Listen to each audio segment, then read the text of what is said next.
Hello, everybody.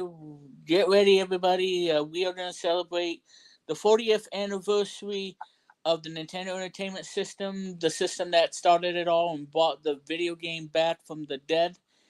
And stay tuned, everybody, because me and Luke and Chris in the chat room will be giving you guys everything you need to know about the NES and how it saved the legacy from video games in 1985 and what it is today. All that and more coming your way right after this countdown. See you in a bit.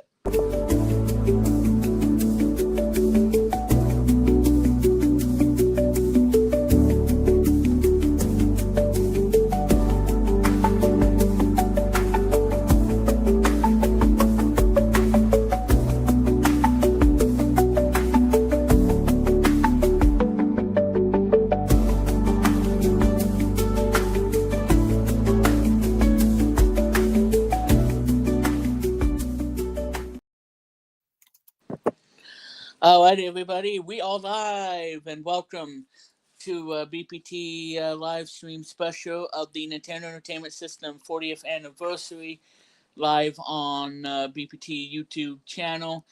And I am Remix Plum. And anyway, guys, thank you for tuning in tonight on this lovely Sunday night, cold, crisp night. And joining me, everybody, he makes his return from the stream ever since, the founder of LJPCBM, in which you can catch an all new season of LJPCBM Fridays, which is coming your way very soon. Ladies and gentlemen, Luke Jeffers. Hello, guys. As I'm currently in the middle of editing my description box for this remaster tape for Hell Movie Power Hour, which, by the way, I want to show this tape right now. And there it is. It was found yesterday during my. It was originally said during AFV, American Funniest Home Videos, but apparently that tape was never have bought. I forgot to bring the stamp, for American Funniest Home Videos. So I thought, why would just bring it back to the Elgin Vault? So after 19 and a half years, I decided to release this on YouTube. And not just on YouTube, also on Rumble. So if you look out for the release date for, I have a date ready scheduled for February 22nd, 2026 at 5 p.m. on YouTube. And somewhere around February 22nd, 2025 on Rumble. Be lookout for it. So get your eyes peeled for the very first home movie Power Hour video on YouTube. It's from 2006 of August. Be prepared for it. All right, thank you, Luke. And yes, ladies and gentlemen, let me do this here. We are live, and if you notice something right there is the new logo for BPT.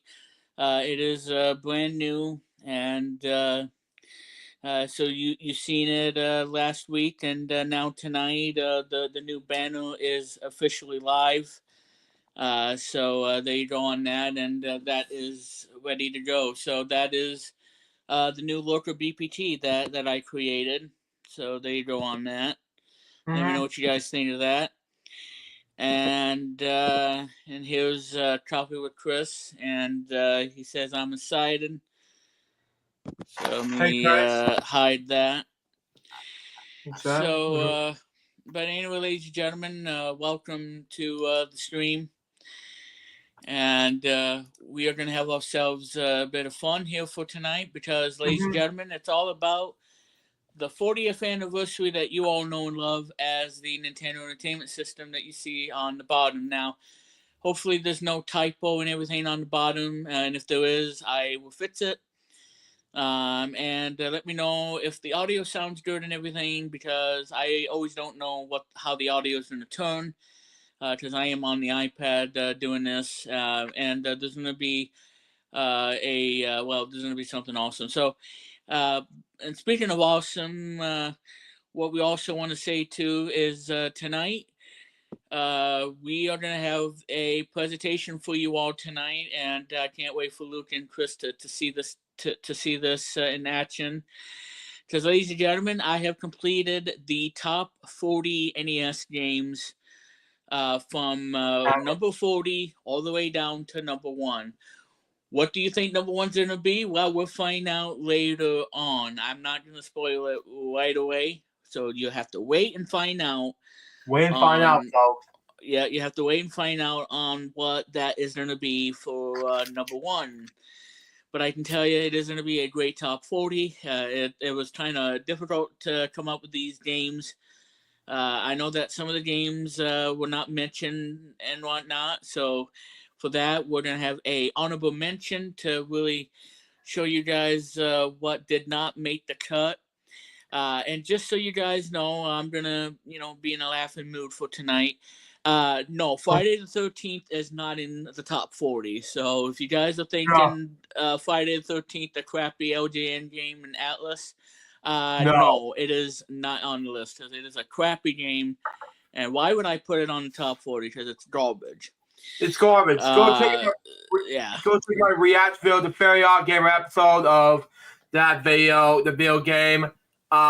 You will not be about it. Especially the ABGN episode, to talk about my reaction to the Fairy Art Gamer video. Yeah, it is complete garbage. Yeah. And it's not even worth of your time to play that game. So I would not. Yeah, so it is not in the top 40, and thank God for that, because that game does not belong in the best of or anything like that. Because what it should be is under a pile of a dumpster that you should throw away in the dumpster, and take Jason with it too. I'll be right back. Because that's how bad it is. All right. But yeah, that's how bad it really is. It's like a stinky poo. It's like changing Jason's diapers. Yeah, if you got that joke. Anyway, so while Luke had to step out, I just want to say thank you guys for tuning in. And I know Chris will be joining us later on. So while Luke okay, gotta stop that so that way we don't get any echoing. So while Luke steps out, just want to say that it's been a crazy night tonight. Okay, good. Gotta mute that so we don't get any feedback. But anyway, ladies and gentlemen, just want to let you guys know to remember, hit the notification bell icon whenever I go live, like what I am doing right now, so you don't miss a live stream. Because on November the 20th, on a Thursday, me and Chris Kennedy will be doing a live stream on Sunday night to end off the Microsoft trilogy, if you will.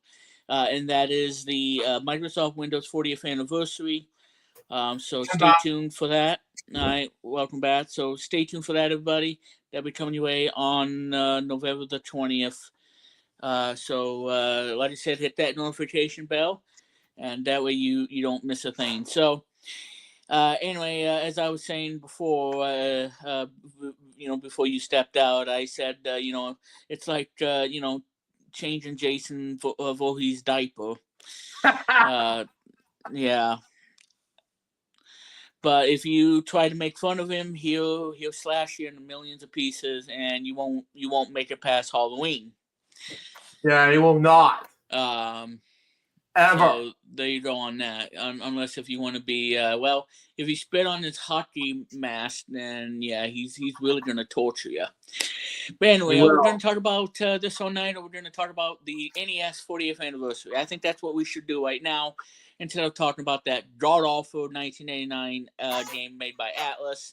Because I know Atlas can do a really good job of making games. But, it's LGN that kind of poisoned them with this whole thing. Yeah.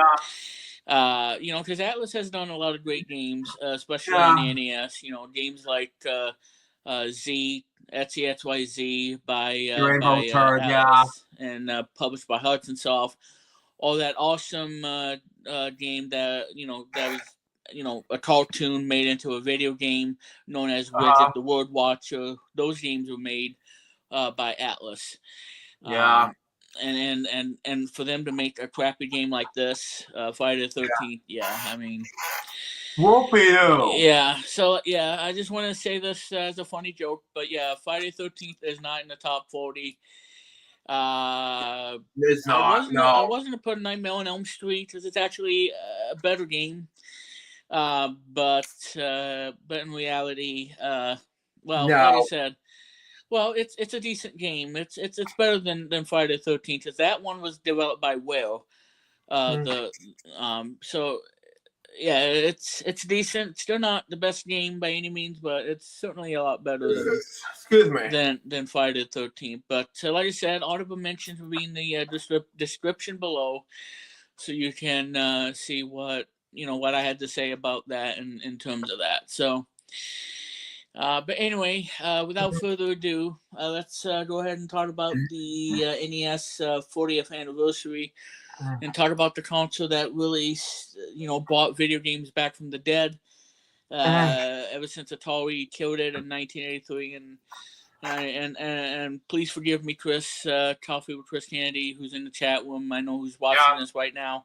Forgive me for saying that because I don't want to be too harsh on Atari because I'm not like that. But it's the whole history of the whole video game thing. So and I just want to be sure that I'm not going to be biased in everything on what I say. Yeah. Exactly. That's gonna offend a lot of people and all that stuff. So so I don't want to do that and try to make everybody uncomfortable because I said something stupid and I'm not really supposed to. So we're not supposed to. No, we're not.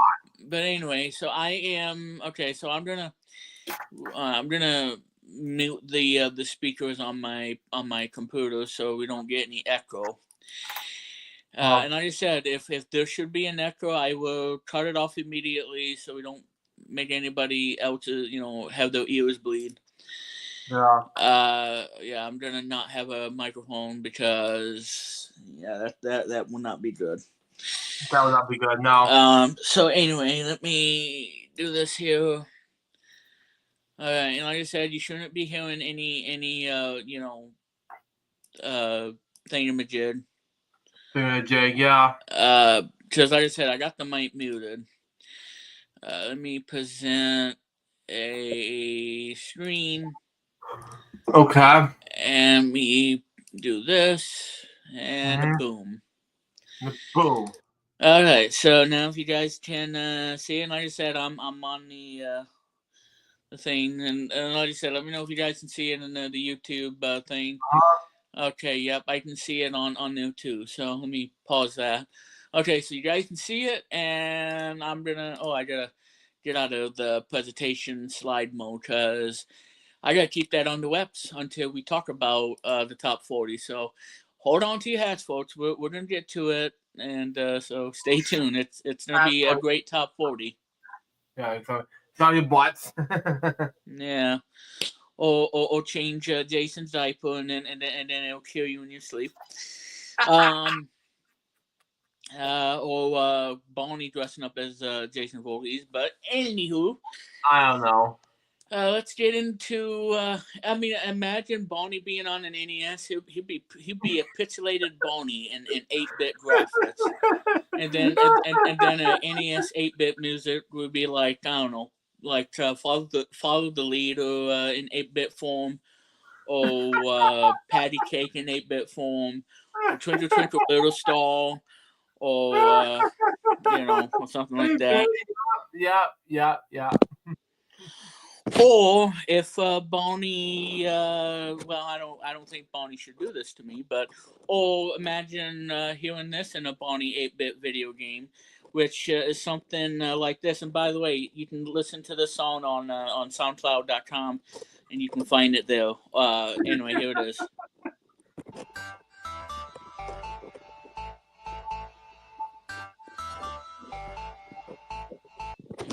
Nope, he ain't touching it by a needle. Okay, well, anyway, with that out of the way,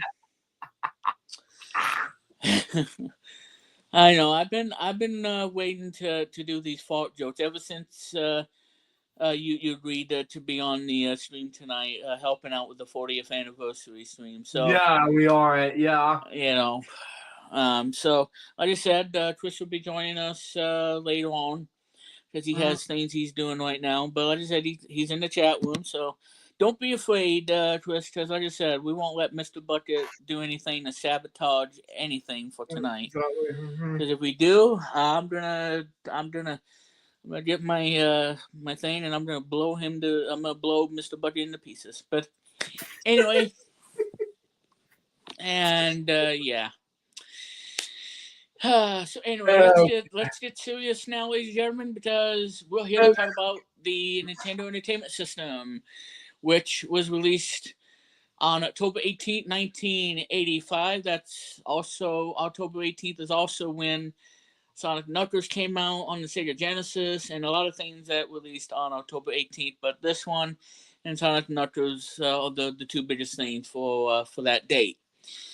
And it celebrated its 40th anniversary on that date, giving us a lot of great games that we love and that we still play.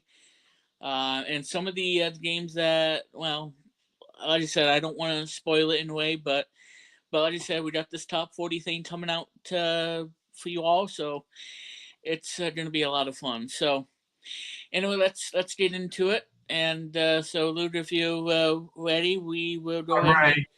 and go over the NES, or the Nintendo Entertainment System.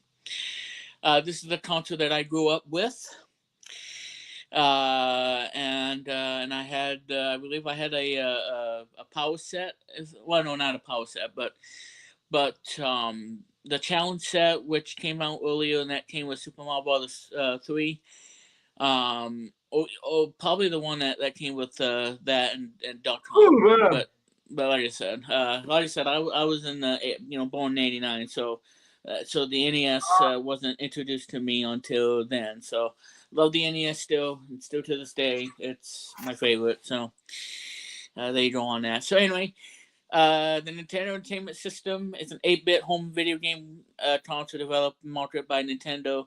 It was released in Japan on July 15th, 1983 as the family computer, aka the Famicom, and released the redesigned NES and test markets in the United States on October 18th, 1985, followed by a nationwide launch on September 27th, 1986. The NES was distributed in Europe, Australia, and parts of Asia throughout the 80s under various names. As a third generation console, it competed with Sega's Master System. Mhm. The Nintendo president, the former Nintendo president, the late great Hiroshi Yamauchi, called for a simple, cheap console that could run arcade games on a cartridge. The Famicom was designed by the late Masayuki Amura. Oh my god, and she is driving me nuts. She is gonna stop nagging me because I knew the minute I was gonna do this stream, she is gonna nag me to death about that pizza. So I'm gonna try to ignore her, and because she's gonna end up ruining the stream, I'm gonna tell you that right now. So she better stop with this whole nonsense. But anyway, back to the point. The late great Masayuki Umura, who I think worked for the company Sharp, and then designed the NES and so forth. Mhm. Um, with its controller design we used from Nintendo's portable Game and Watch hardware. The Western NES model was designed by Lance Ball in America and Don James to resemble a video cassette recorder.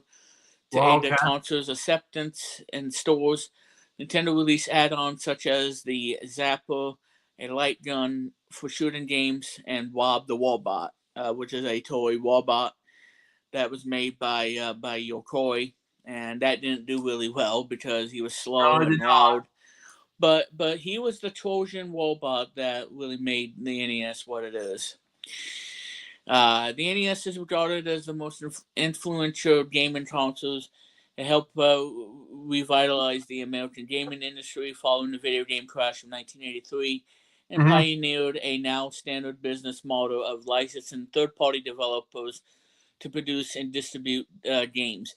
Several games that were released on the NES are the Super Mario Brothers from 1995, masterpiece. My favorite game, Legend of Zelda, the first one. Metroid from 1986 in Japan and 87 in America, same with Zelda. And Mega Man, 1987, became major franchises. While the NES dominated Japanese and North American markets, it performed less well in Europe and it faced strong competition from the Master System as well as the Commodore 64 and the ZX Spectrum home computers. With 61.91 million units sold, it is the 14th best selling game console of all time. Nintendo, and this is a sad part too, Mhm. Nintendo ceased production of the NES in 1995 and the Famicom in 2003. It was succeeded in 1990 in Japan and then later in 1991 in America of the Super Nintendo Entertainment System. So, yeah, it was a sad day in 1995 when it got discontinued, and 30 years later, I'm still crying over it. But yeah, I mean, 61.91 million. So the introductory price was $180 back then. That's well, in 2024 money, it's $530, which is expensive. Mhm. Um, so there you go on that. Yeah, October 1985, and it discontinued and 95. So the best-selling game was a pack-in Super Mario Brothers that sold 40 million copies, and that would Mhm. later got beaten out by 2006 with the game of Wii Sports on the Nintendo Wii, which sold a lot more in it and whatnot. But still, Mhm. Super Mario Brothers is an awesome game and it's a masterpiece. The best-selling standalone game and one of my all-time favorite games, Super Mario Brothers 3, which sold 18 million copies. Mhm.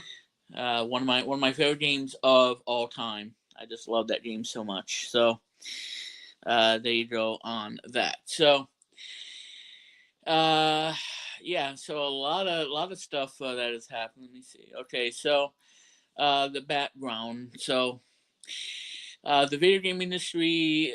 Okay, so you ready for the background?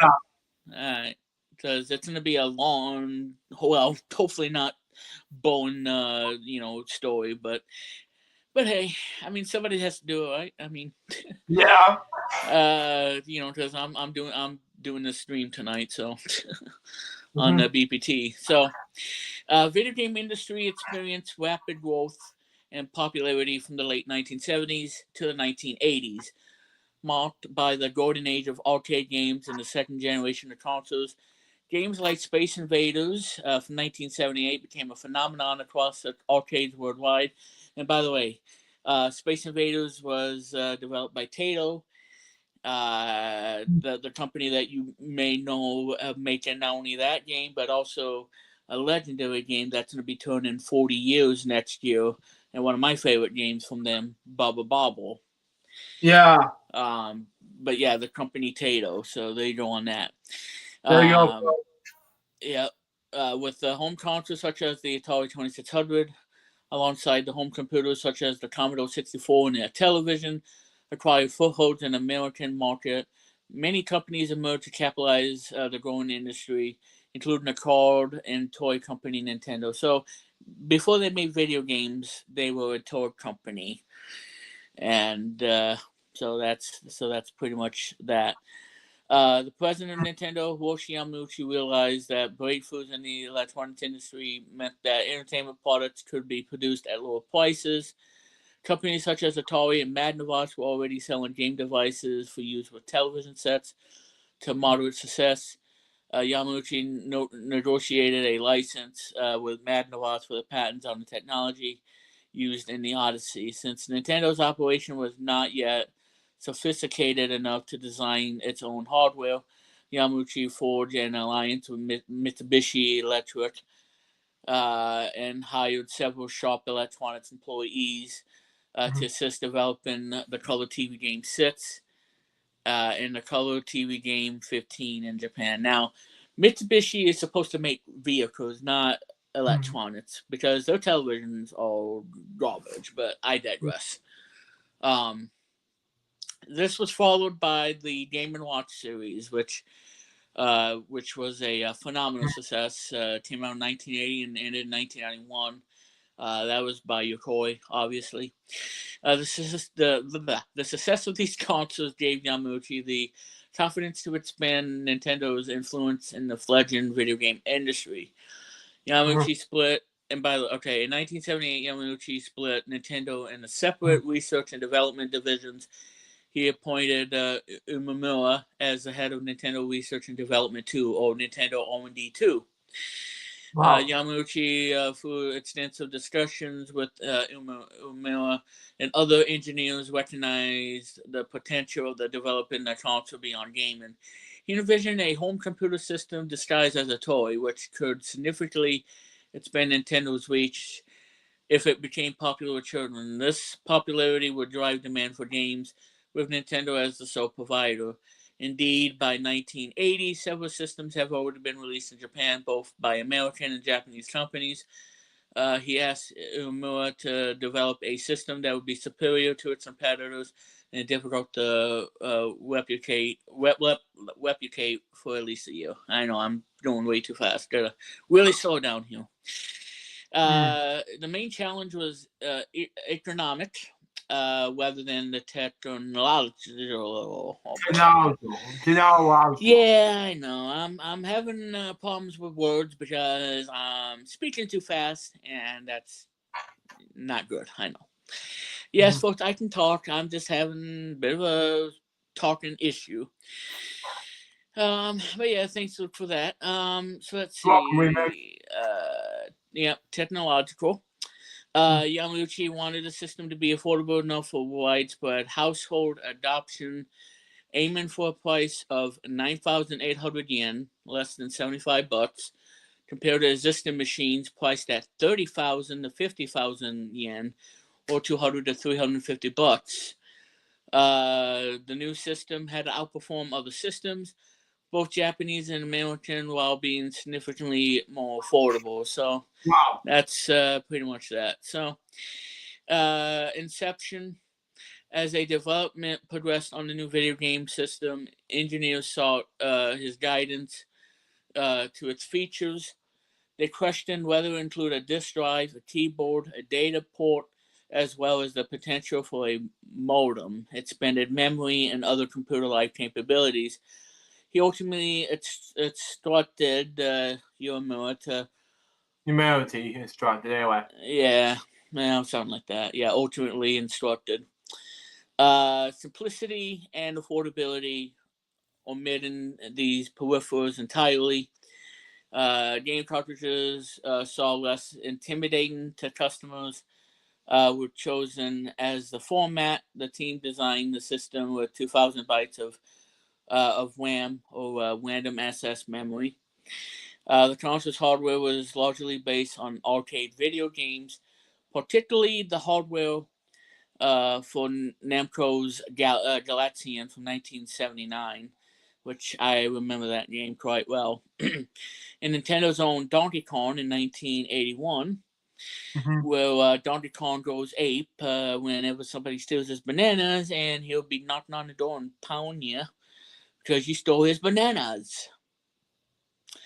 But anyway, with the goal of matching the powerful sprite and scrolling capabilities in a home system, a test model was constructed in October 1982 to verify the functionality of the hardware, and work began on programming tools. Because 65X CPUs have not been manufactured or sold in Japan at the time, no cross-development software was available. Had to be developed from scratch. Yeah, that was kind of a pain. Early Famicom games written on PC 8001 computer. LEDs on a grid were used as a digitizer to design graphics, as no such software design tools existed, which was pretty challenging at the time, I must say. And that's what we'd access memory, or RAM. which you can find on PCs, Macs, and all the other stuff. So there you go on that. The code name for the project was Gamecom. Oh, wait. Tiger Gamecom? Yeah, that crappy thing from 1997? Oh, Wow. boy. Don't get me started on that. But anyway, Gamecom. Not the Tiger Gamecom, but obviously Gamecom. But his wife proposed the name Famicom, arguing that in Japan, Pasocon is used to mean a personal computer, but is neither a home nor a personal computer. Perhaps we could say it's a family computer. Meanwhile, Yamauchi decided that a console should use red and white color scheme after seeing a Holden for DX antenna, a Japanese antenna manufacturer that used the colors. So obviously, the Famicom was red and white, and obviously the NES was the gray one and black that we all know and love from 1985. So there you go. The Famicom, development. The Famicom was influenced by the ColecoVision, the Coleco's competition against the 2600 in the United States. The top seller for ColecoVision was a port of Nintendo's Donkey Kong. Wow. Project's chief manager bought a ColecoVision home to his family, who was impressed by its smooth graphics, which contrasted with the flicker and slowdown commonly seen on the 2600. Well, I mean, NES had that too. Yamura said the ColecoVision set the ball for the Famicom. The team wanted to surpass the ColecoVision and match more powerful Donkey Kong arcade hardware. Took the Donkey Kong arcade cabinet to chip manufacturer Ricoh for analysis, which led Ricoh producing the PPU, or the Picture Processing Unit, for short, for the Famicom. During development, Yamauchi directed engineers to reduce costs by removing non-essential components. However, he insisted on including a low-cost circuit and connector that allowed the CPU to send and receive unmodified signals, enabling future hardware expansions such as modems and keyboards. This built-in capability led some within Nintendo to refer to the console as his Trojan horse, Yamauchi's Trojan horse, just like Rob the Robot was in 1985. It entered homes as a simple gaming console, or device rather, with two controllers, and yet contained features far beyond its function. A 1989 corporate report later acknowledged in the initial stages of the system's development, we foresaw these possibilities. We built a data communications function into the system. Uemura, the lead engineer, credited Luck for his foresight, while Daniel Takeda, remarked that his lack of experience allowed him to attempt what others might have deemed unfeasible. Design decisions were also carefully considered. He took a hands-on role and determined the controller layout, case and shape, and an overall aesthetic. The final design featured a directional D-pad and two buttons on the right controller, a microphone on the left controller for rounded edges, and a red and white color scheme deliberately made to appear more like a toy than a computer. So that's how we got the famous D-pad in the controllers than the arcade sticks. So original plans called for the Famicom's cartridges to be the size of a cassette tape, but they ultimately ended up being twice as large. Careful design attention was paid to the cartridge connectors, as loose and faulty connections often plague arcade machines because it's necessitated 60 connection lines. That's a lot.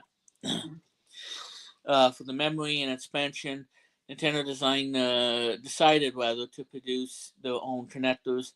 Each cartridge typically contained two primary chips, one for the game program code, up to 32 kilobytes, and another for graphic code data, used to render on-screen characters, up to 8 kilobytes. The R&D3 team designed the on-ROM cartridge, which enabled larger memory capacities and the use of a bank switch. And this technique was, this technique involved storing additional data and RAM dynamically assessing it as needed, thereby significantly expanding gameplay possibilities. At Gunpei Yokoi's suggestion, the cartridge eject level was also added, not for functionality, but to amuse children. Well, and only that, but taking out the cartridge and swapping out another to play another game. Mm-hmm. That's how that works. The Famicom design team initially considered arcade-style joysticks and even dismantled existing models for American consoles, but ultimately rejected due to concerns about durability and the risk of children stepping on them. Instead, they adapted the D-pad and two action button layout developed by R&D1 for the handheld, the Game & Watch series. As an early prototype, Nakagawa attached a Game & Watch D-pad to the Famicom and found it comfortable and easy to use. To reduce costs, the controllers were hardwired to the console and stored in molded pockets on the case. A 15-pin expansion port was added in the front console so an optical arcade-style joystick could be used. The second controller also included a microphone, which he envisioned being used to make players' voices come through the TV speaker, which we didn't have here in the NES. So there you go on that. So on July 15th, 1983, the console was released in Japan as a home cassette type video game family computer. I'll just call it the Famicom. Don't call it that. Priced at 14,800 yen. That's what equal to 20,718 yen in 2025 for this year. So yeah, that's a lot compared to 14,800 yen. With 3 launch games, all which were ports of Nintendo's arcade games: Donkey Kong Jr. in 1982, and Popeye from '82. Although it was priced higher than the original intended, the Famicom remained half the cost of rival consoles. Let's see. Backed by a robust marketing campaign, 500,000 units were sold within the first 2 months. However, a major fault emerged ahead of the critical Japanese New Year season, as reports began to surface of consoles crashing during gameplay. Yamura engineer Gunpei Yokoi traced the issue to a defective integrated circuit that could lock under specific data conditions. Upon reporting the issue, the Yamauchi staff proposed selectively placing the affected units. However, they were warned that a partial response could damage consumer trust and jeopardize Nintendo's first mover advantage before competitors could respond. He considered their input and issued a divisive directive: recall them all. Wow. Yeah, that's kind of sad. Yeah, and like I said too, my throat's kind of dry, so that's probably why I'm having a bit of an issue here. But but I'll make it through. After a product recall and the release of revised model, with a new motherboard, the system's popularity soared. By the end of 1984, the Famicom had become the best-selling game console in Japan, which came to be called the Famicom Boom. Following the sale of the first million units, demand showed no signs of slowing. Japanese retailers inundated Nintendo with urgent requests for stock. Anticipation for new game releases reached unprecedented levels, returning lining up outside shops and games selling out almost immediately. This phenomenon, soon dubbed Nintendo Mania, overwhelmed the supply chain and further increased demand. The Famicom's success quickly cleared the field of competition in Japan. 14 rival console manufacturers exited the market, and Sega's SG-1000 launched in Japan on the same day as the Famicom failed to gain traction. Well, yeah, no, yeah, Wow. really, yeah, no kidding. Well, how about that? Hmm. Let's see. At launch, Nintendo released only first-party games for the Famicom. However, in 1984, after being ported by Namco and Hudson Soft, company agreed to allow third-party titles. Developers paid a 30% fee to cover console licensing and production costs, a revenue model that would later influence the video game industry for decades. So that's how that whole thing started with the whole third-party companies who wanted to make games for Nintendo's hardware, and there you go on that. Hmm. Anyway, again, guys, I do apologize if I'm messing up here because I'm try to speak as much as I can and not make any errors and whatnot. But so I am doing the best I can. But as we all say, it has to go on, right? Yeah. So. But they go on that. So Nintendo initially planned for the console to enter the North American market for a distribution agreement with Atari. The agreement was expected to be finalized at the Summer Consumer Electronics Show 1983. However, during the show, Atari discovered that Coleco was demonstrating an unlicensed port of Donkey Kong on its Atom computer system. Atari, believing this violated its exclusive license for the game, delayed the deal. Shortly afterward, the CEO of Atari, Ray Kurzweil, was fired. The deal fell apart, and Nintendo decided to market its system on its own. So, Wow. well, it's a good thing they got rid of Ray Kurzweil because he really screwed a lot of people. Especially the four guys who would later found Activision, and not getting their names on their games, and that really, yeah. And Wow. he really had no background in video games. I mean, he just didn't do a good job. No, he did not. So that's too bad. But yeah, there you go. Thanks, Chris. Uh, Podcast so far, and it said that in the chat. yeah. Nintendo believed the Famicom name might not resonate with American consumers. Initially, we branded the console as the AVS, or the Advanced Video System. The AVS resembled a home computer rather than a toy, featuring a built-in keyboard, a cassette-based data drive, and infrared wireless controllers. By positioning the console as more sophisticated consumer electronics product, Nintendo aimed to distance themselves from the recent failures of companies such as Atari, Coleco, and Mattel. The AVS was publicly demonstrated at the Winter CES in January 1995, but the reaction was lukewarm. While the Wow. hardware and games were praised, there was deep skepticism that the console could succeed in the United States, as the industry there was still recovering from the video game crash of '83.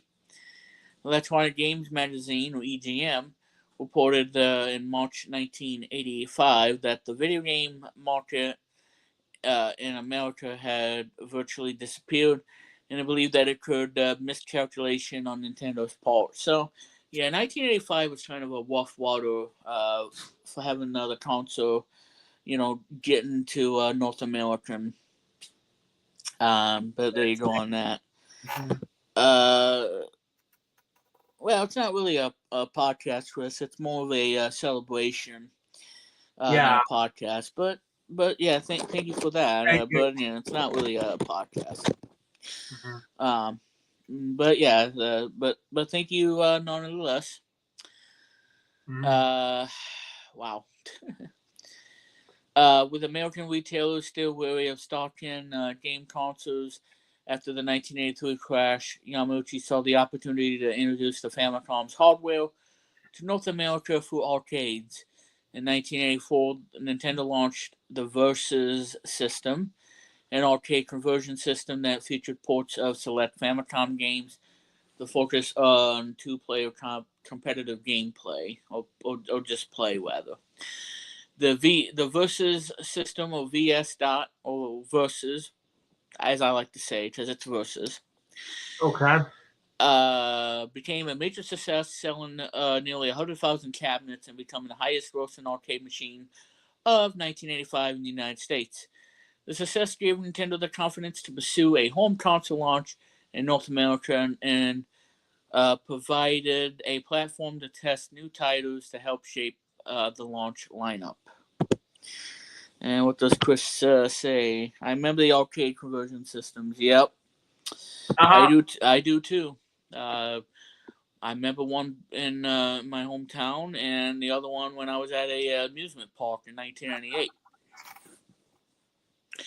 I think the one that I played, I want to say, was versus Super Mario Brothers, which was an arcade game that you couldn't pause the game and you had to insert a coin and whatnot, a quarter or whatever it was back then. Then I played versus Dr. Mario, which is what it was. But yeah, I remember those two games. Yeah. They were unlike anything I've seen. Mhm. Taking the NES games of those two and put it as a versus. Same with Sight Bike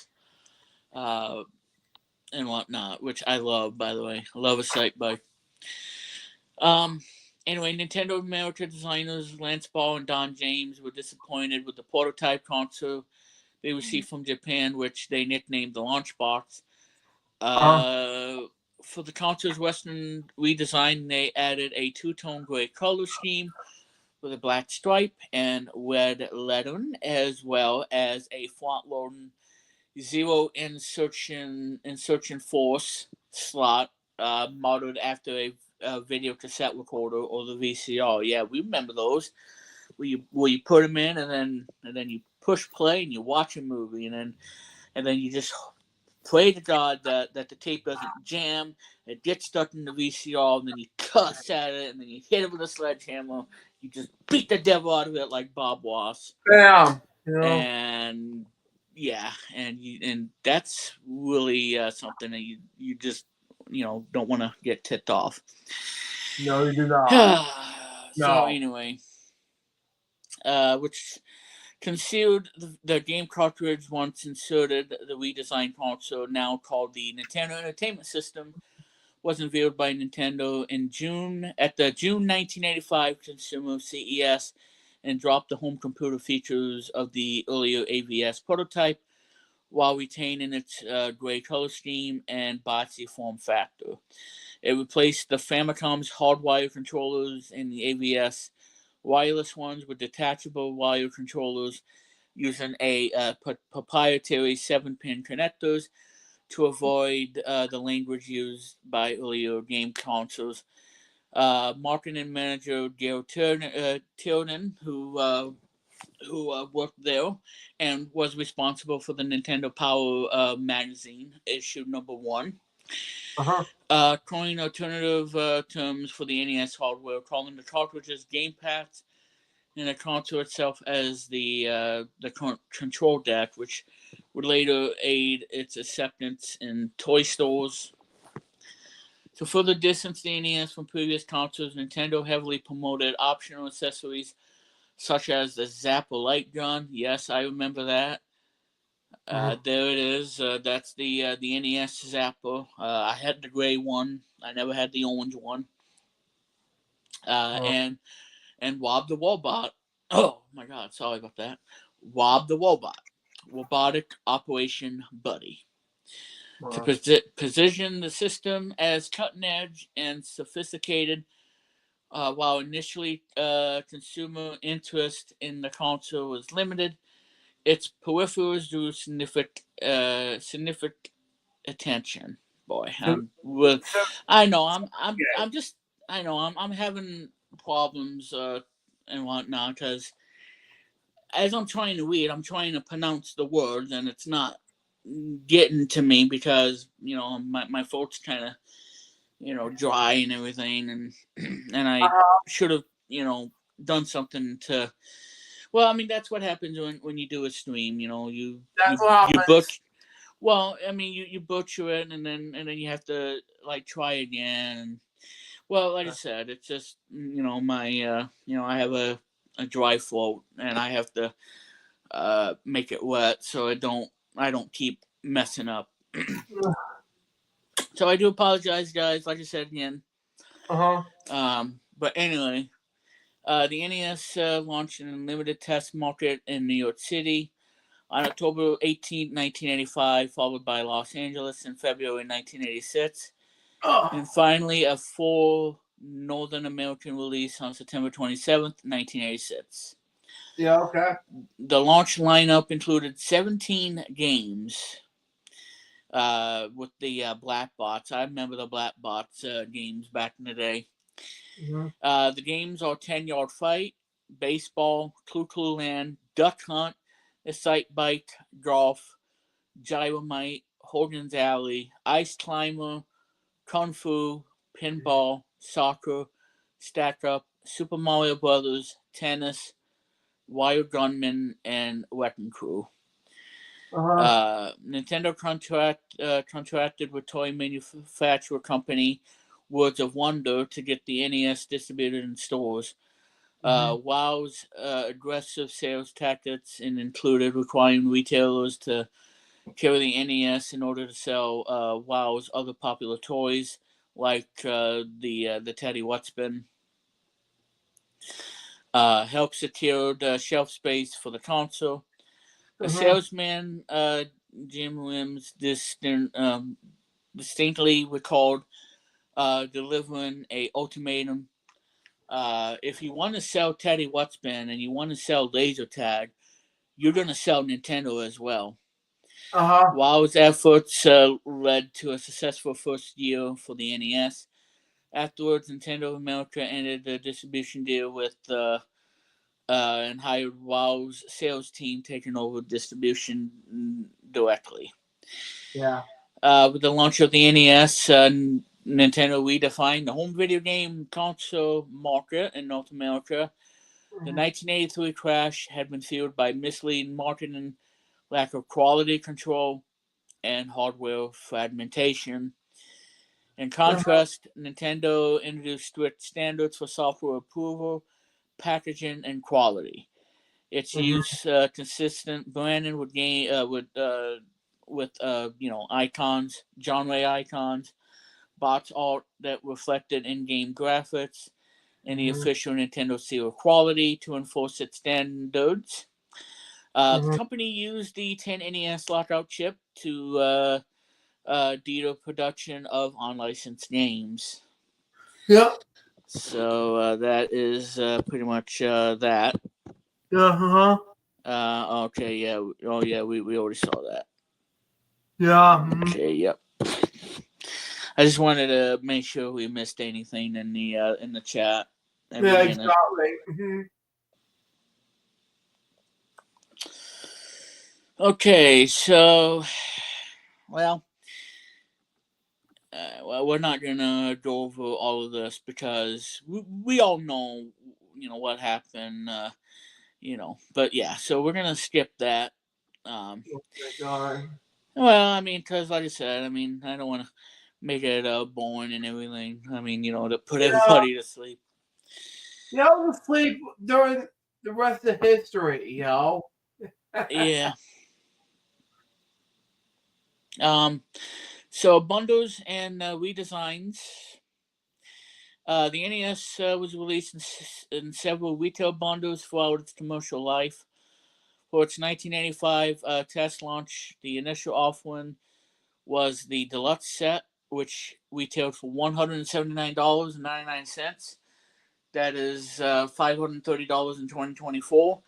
It included the control deck, 2 controllers, the NES Zapper light gun, Wob the Wobot, and 2 game pads, which are Gyromite and Duck Hunt. Ahead of the console's nationwide launch in 1986, Nintendo introduced a basic control deck set with 2 controllers, bundled with Super Mario Brothers for $99.99, which is a really good price for what you get for the gaming. That is to $280 in 2024. The deluxe set was replaced by the action set, which retailed for $99.99 or $270 in 2024. And that money in 2024. And bundled the control deck with 2 controllers, the NES Zapper, and a dual game pack containing Super Mario Brothers and Duck Hunt, which is the one that I had. I had like 4 or 5 copies of the Super Mario Brothers Duck Hunt, the 2-in-1. 1988 also saw the introduction of the Power Set, which I never had. I never had the Power Set. The Power Set had the Power Pad floor mat and replaced the dual cartridge with a triple game pack featuring Super Mario Brothers, Duck Hunt, and World Class Track Meet. And so, and again, I never had the Power Set, and I never had the cartridge, although somebody had that back in the day, and I never had that. Anyway, in 1990, Nintendo released the Sports Set, which included the control deck, 4 controllers, an NES satellite, infrared wireless multi-tap adapter, and a dual game pack containing Super Spike V-Ball and Nintendo World Cup. I had those 2 games in one cartridge, but I never had the sports set. In 1992, the challenge set debuted for $89.99, or $200 in 2024 money, featuring the control deck, 2 controllers, and came bundled with Super Mario Brothers 3, one of my favorite games of all time. Wow. And I also had this too, but I didn't get it till I want to say like early 2000s or so. Okay. But in October 1993, Nintendo released a redesigned version of the console known as the new style NES or NES 101 in North America, Australia, and Japan. This version includes a single redesigned dog bone controller, which I didn't like. I just didn't like how it felt. It was just, I didn't really care for that. I like the other one. I like the other one better because it was, so much better. But yeah, I mean, I can be nitpicky about it. Exactly. Now you only get 1 controller. You don't get 2 like you do with the other ones. And that retailed for $49.99, which is $110 in 2024 money. Before its discontinuation in 1995. In Australia, the console was bundled with triple game pack featuring Super Mario Brothers, Tetris, and Nintendo World Cup, and sold for $79.99 Australian dollars or $69.99 Australian dollars without the bundle game pack. Now this is a very sad one. Oh boy, get ready for this. This is so sad. On August 14th, 1995, 30 years. Still can't get over that. 30 years. Nintendo discontinued the Nintendo Entertainment System in both America and Europe. Replacements for the original front-load NES were available for $25, in exchange for a broken system until at least December 1996 under Nintendo's Power Swap program. In September 2003, Nintendo discontinued the Famicom in Japan alongside the Super Famicom and the disc rewriting services for the Famicom disk system.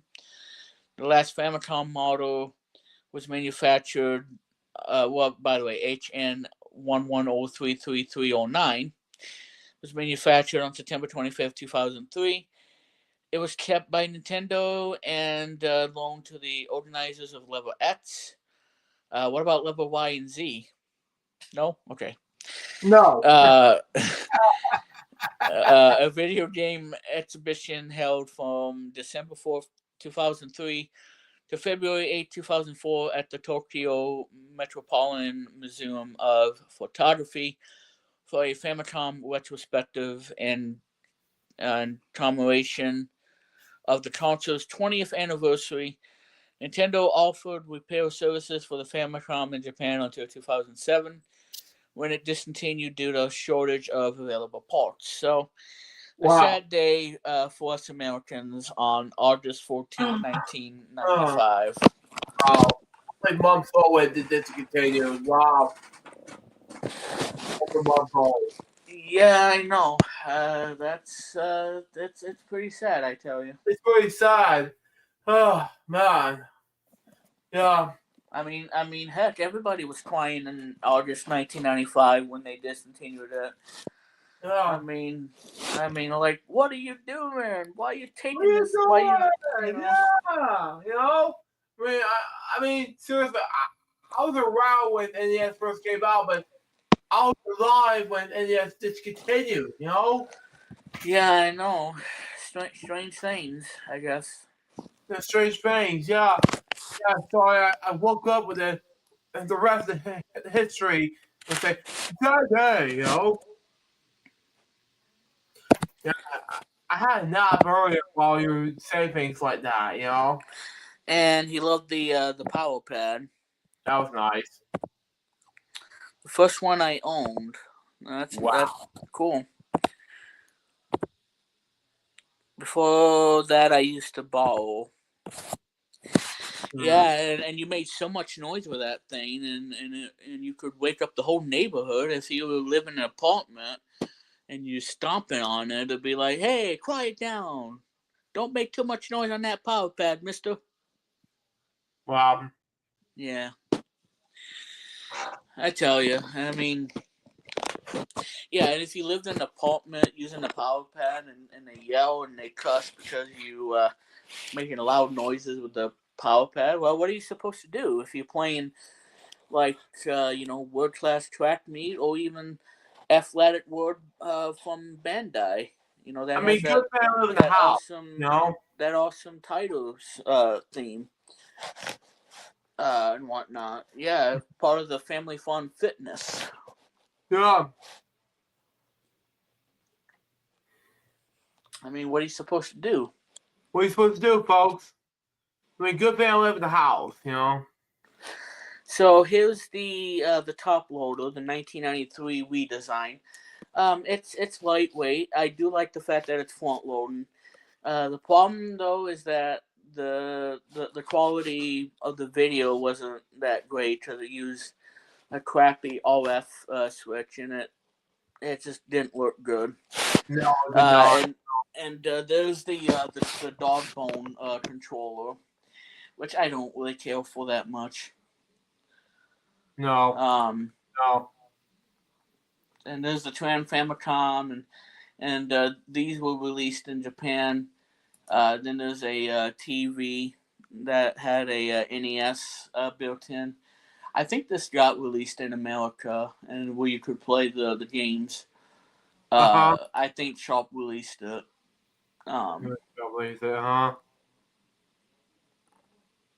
Yeah, and Sharp produced the 3 licensed variants of the Famicom.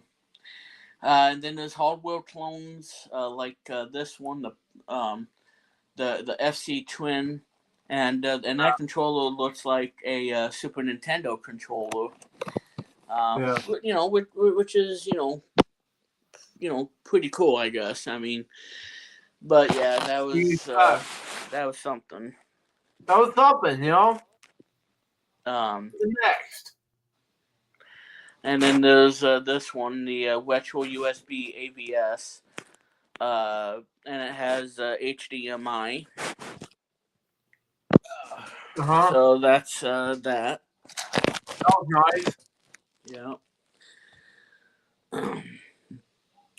Yeah, if you can find one. My controller's doing weird things. Excuse me. So the design flaws for the NES. The design styling for the NES's North American release was made uh, deliberately different from that of the other game consoles.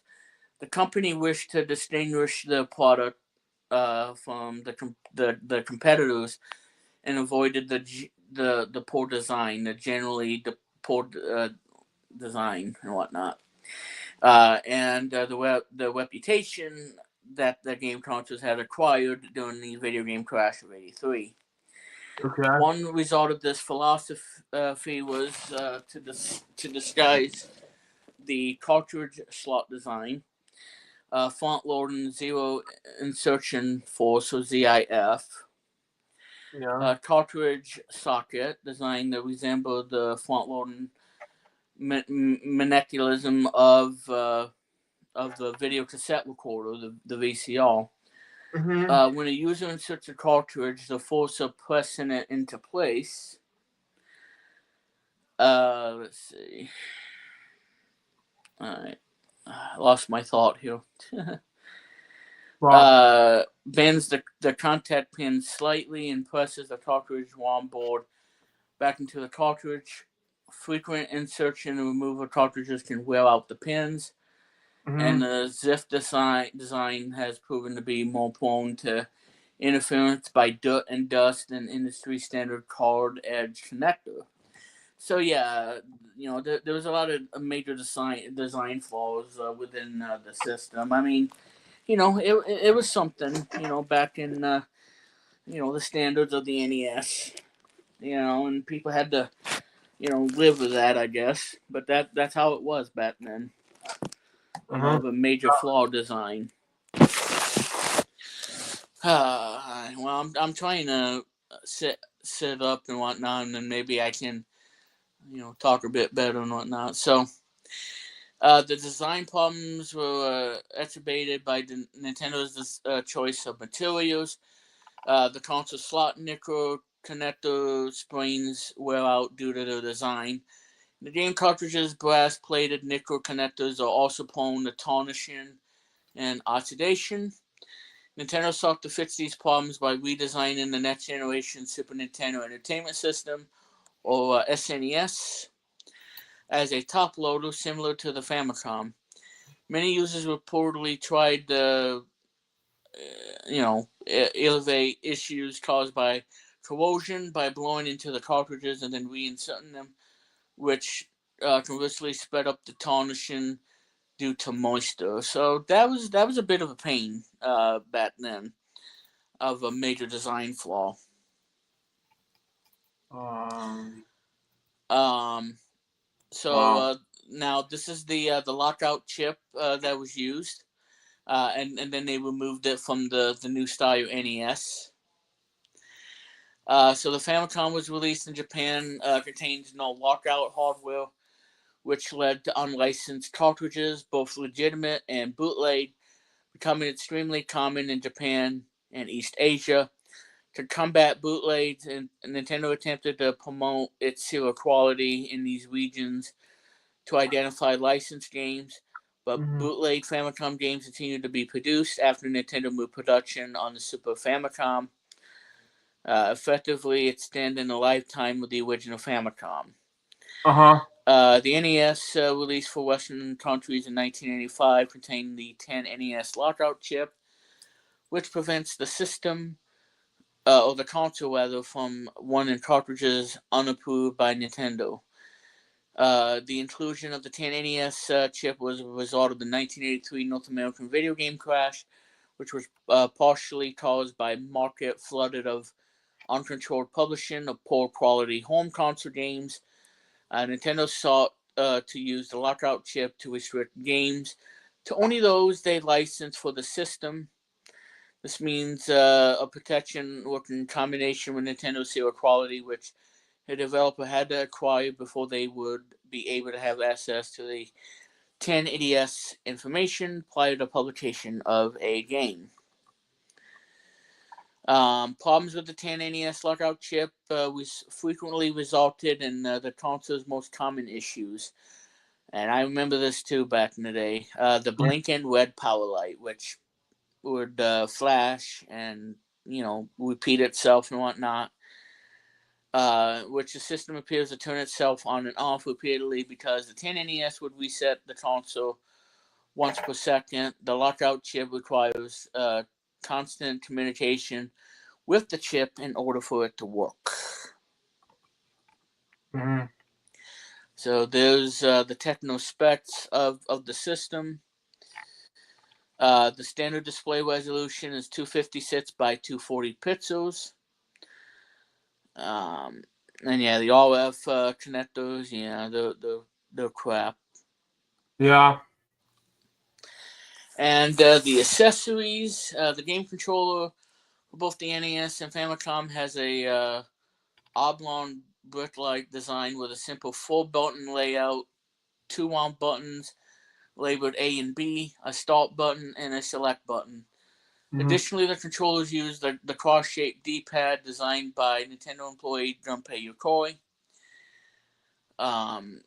For the Game & Watch systems to replace the bulkier joysticks and controllers used by earlier game consoles.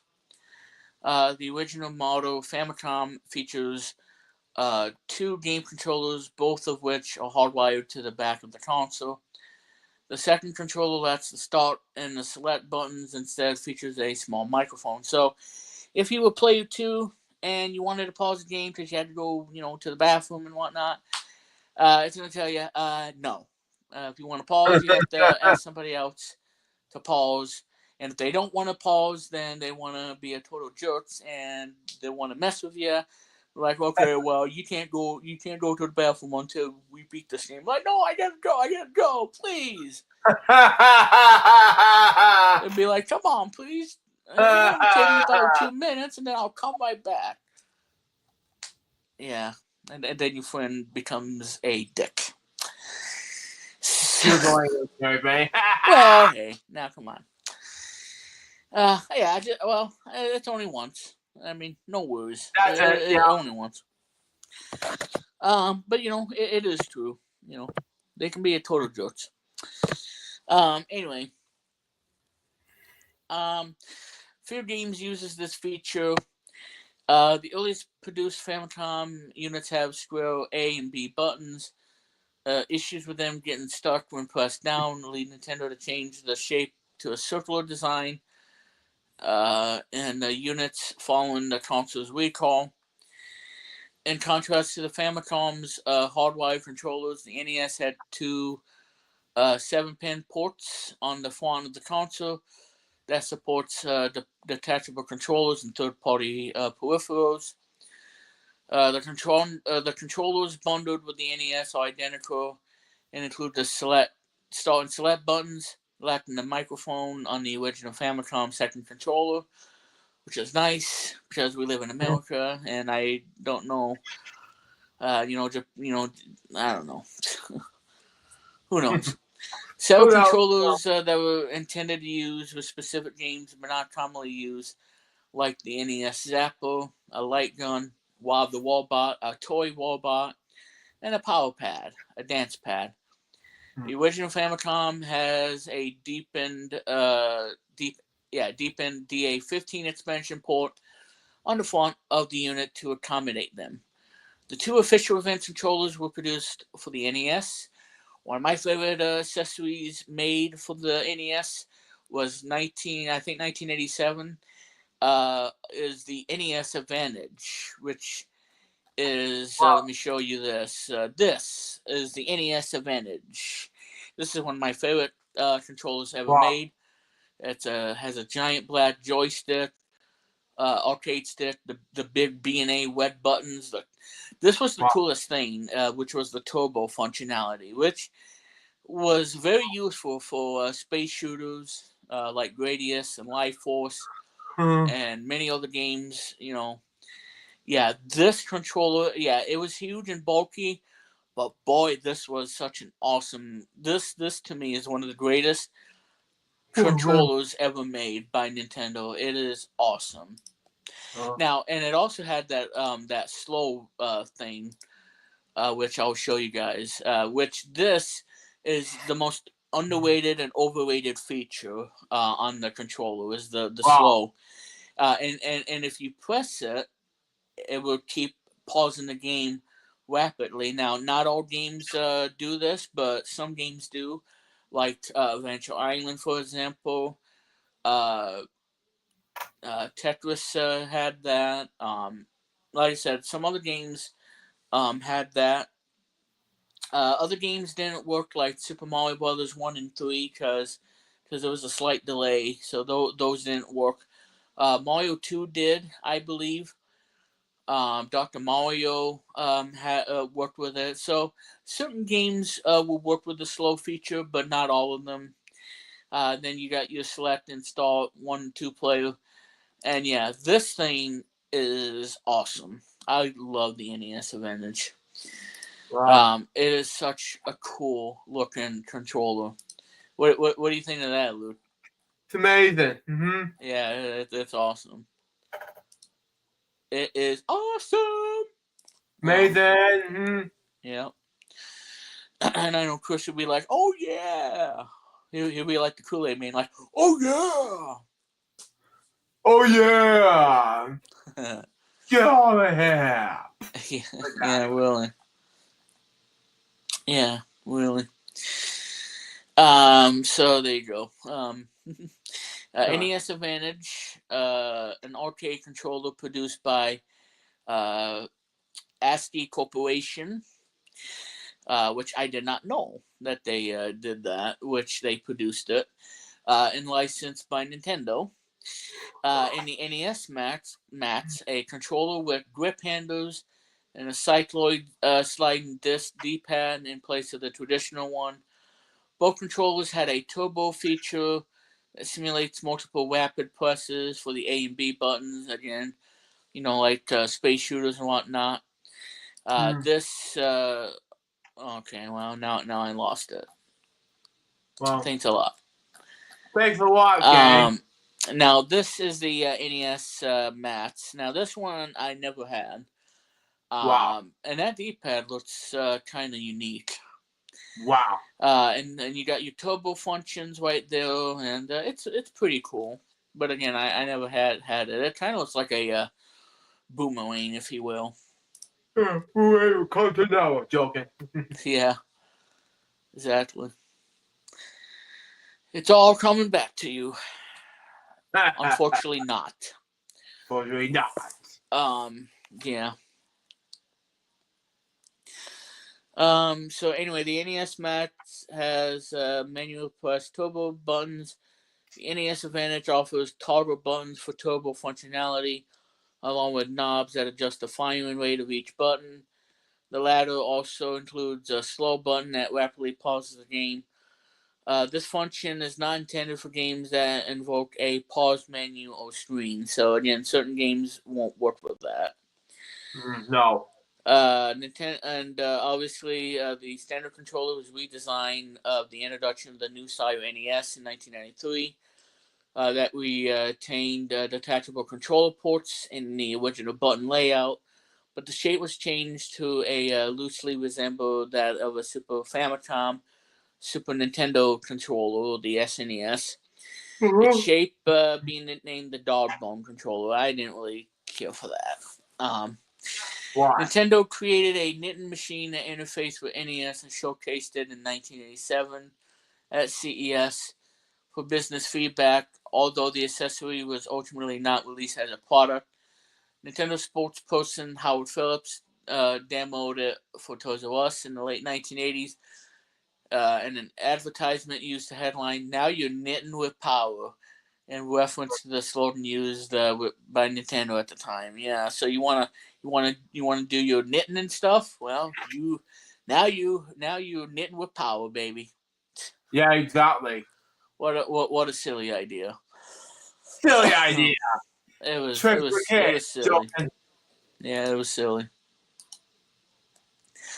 And this is what the game pack looks like. Because I know you guys have seen this in retro video game stores. I certainly have. Wow. It's a standard gray cartridge, and you put it in and you play your game. That's the game cartridge. Wow. 72 pin design for this. So there you go on that. Uh-huh. The back of the cartridge bears a label with handling instructions, production and software revision codes were imprinted as stamps on the back label to correspond with the software version and producer. Good. All Yeah. licensed NTSC and PAL cartridges are standard shade of gray plastic, with the exception of Legend of Zelda and Zelda 2: The Adventure of Link, which were manufactured in gold plastic. And then they were later re-released in a gray cartridge form, which didn't look pleasing. Unlicensed cartridges were produced in black, Robin Aid blue, Color Dreams, and gold. All slightly different shapes than standard NES cartridges. Nintendo also produced yellow plastic cartridges for internal use at Nintendo service centers, although these test carts were never made available for purchase. All licensed US cartridges were manufactured by Nintendo, Konami, and Acclaim. Uh-huh. And yeah, the reason why I said Color Dreams, because Color Dreams came in Robin Aid Blue cartridges. Uh-huh. So the third party licensing and yeah, they were kind of monopolizing the whole video game industry, Yeah. and that sort of thing. So they kind of monopolized the whole thing. Well, they wanted to make sure that they didn't screw up the whole thing. You didn't want another video game crash. Uh-huh. So, I mean, that'd be stupid. That'd be stupid. Hmm. Um, Now this is where 40 years of this whole thing of unlicensed video games and everything. Because Uh-huh. I did have some of the unlicensed games from my childhood. Uh-huh. Companies that refused to pay the licensing fee or were rejected by Nintendo found ways to circumvent the console's authentication system. Most of these companies created circuits that used a voltage spike to temporarily disable the 10NES chip. A few unlicensed games released in Europe and Australia in the form of a dongle to connect a licensed game and use its 10NES chip for that purpose. And for that, oh no, she better not call me because I'm still streaming. Uh-huh. Exactly. Um, Exactly. to combat this, Nintendo of America threatened to revoke the supply of licensed games from retailers who sold unlicensed games, and multiple revisions were made to the NES PCBs to prevent unlicensed cartridges from working. Um, Atari Games took a different approach with its console game, and should I say the console game subsidiary Tengen, who attempted to reverse engineer the oh my god, I can't talk tonight. The lockout chip from the United States Patent and Trademark Office by falsely claiming it was required to defend against present infringement claims. Nintendo successfully sued Tengen for copyright infringement. However, Tengen's antitrust claims against Nintendo were never decided. So yeah, Tengen, yeah, they had a history with Nintendo. And Mm-hmm. another one that had history, although they never got sued, was Color Dreams. Mm-hmm. And as you guys know, Color Dreams was founded in 1988, and they made those blue cartridges that you seen.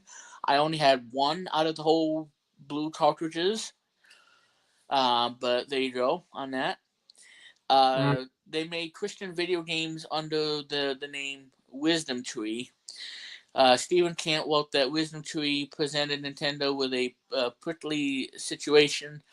The general public did not seem to pay close attention to the court battle with Atari Games, and industry analysts were impressed with Nintendo's legal acumen. But going after a tiny company that published religious games was another story. So they didn't want to mess with that. No, And they I'm did glad not. they did. I'm glad they didn't. I'm glad they did. You don't mess with that. You don't mess with that, no. Oh my god. Now what? Oh my god. Alright, hold on, folks. I gotta.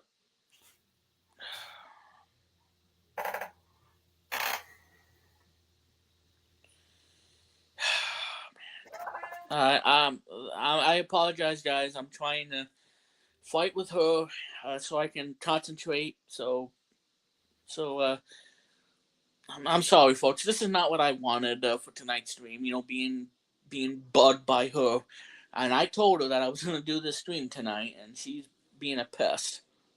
Yeah. Not what I wanted. Ever. Ever.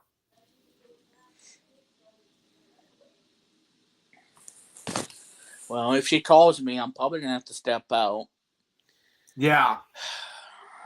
And I don't want to because because I want to finish the stream. Mm. Yes. And she's being a big pain. She's been paid. But anyway, sorry about that, guys. I'm trying to, do this and try to, do everything. Because like I said, I told her that I was going to do this, and she keeps bugging me. And yeah. Anyway, as the NES grew in popularity and entered millions of American homes, some small video rental shops began buying their own copies of NES games and renting them out to customers for around the same price as video cassettes, video cassette rather, for a few days. Nintendo received no profit from the practice beyond its initial cost of the game.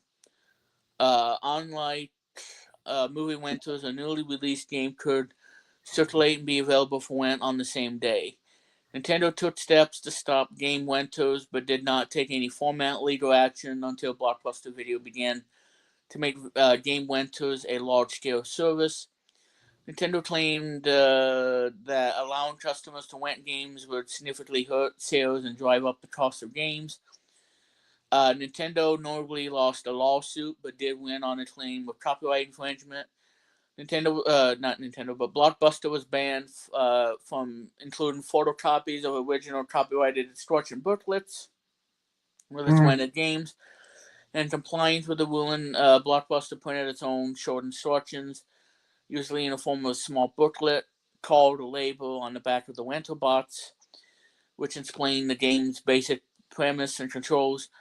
Other video game, or should I say video rental shops, however, continued the practice of renting video games. So, yeah, that's how we. Oh my god!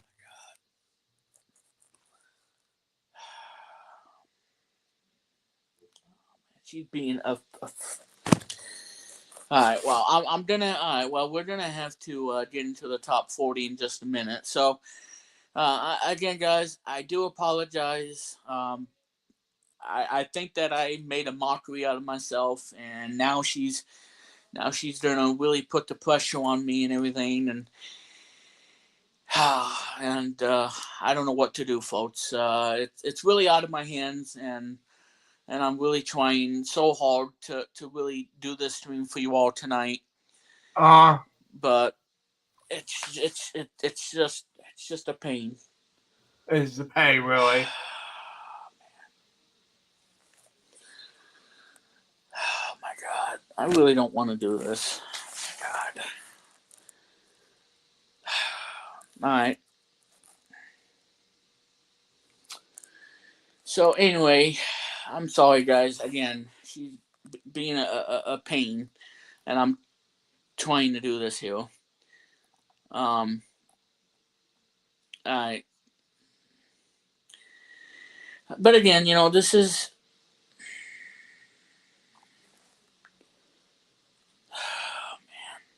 All right. She's being a big pain.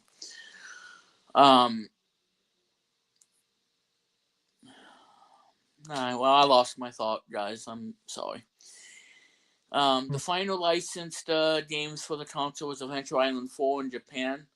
Oh yeah, Adventure Island 4, which we never got. No, we didn't got it. On June 24th, 1994. Warriors Words in North America on December 10th, 1994. And the god awful NES game, The Lion King, in Europe in May 1995. Just a month Uh, before. in the wake of ever decreasing sales and the lack of new games, Nintendo America discontinued the NES in 1995, like I mentioned before.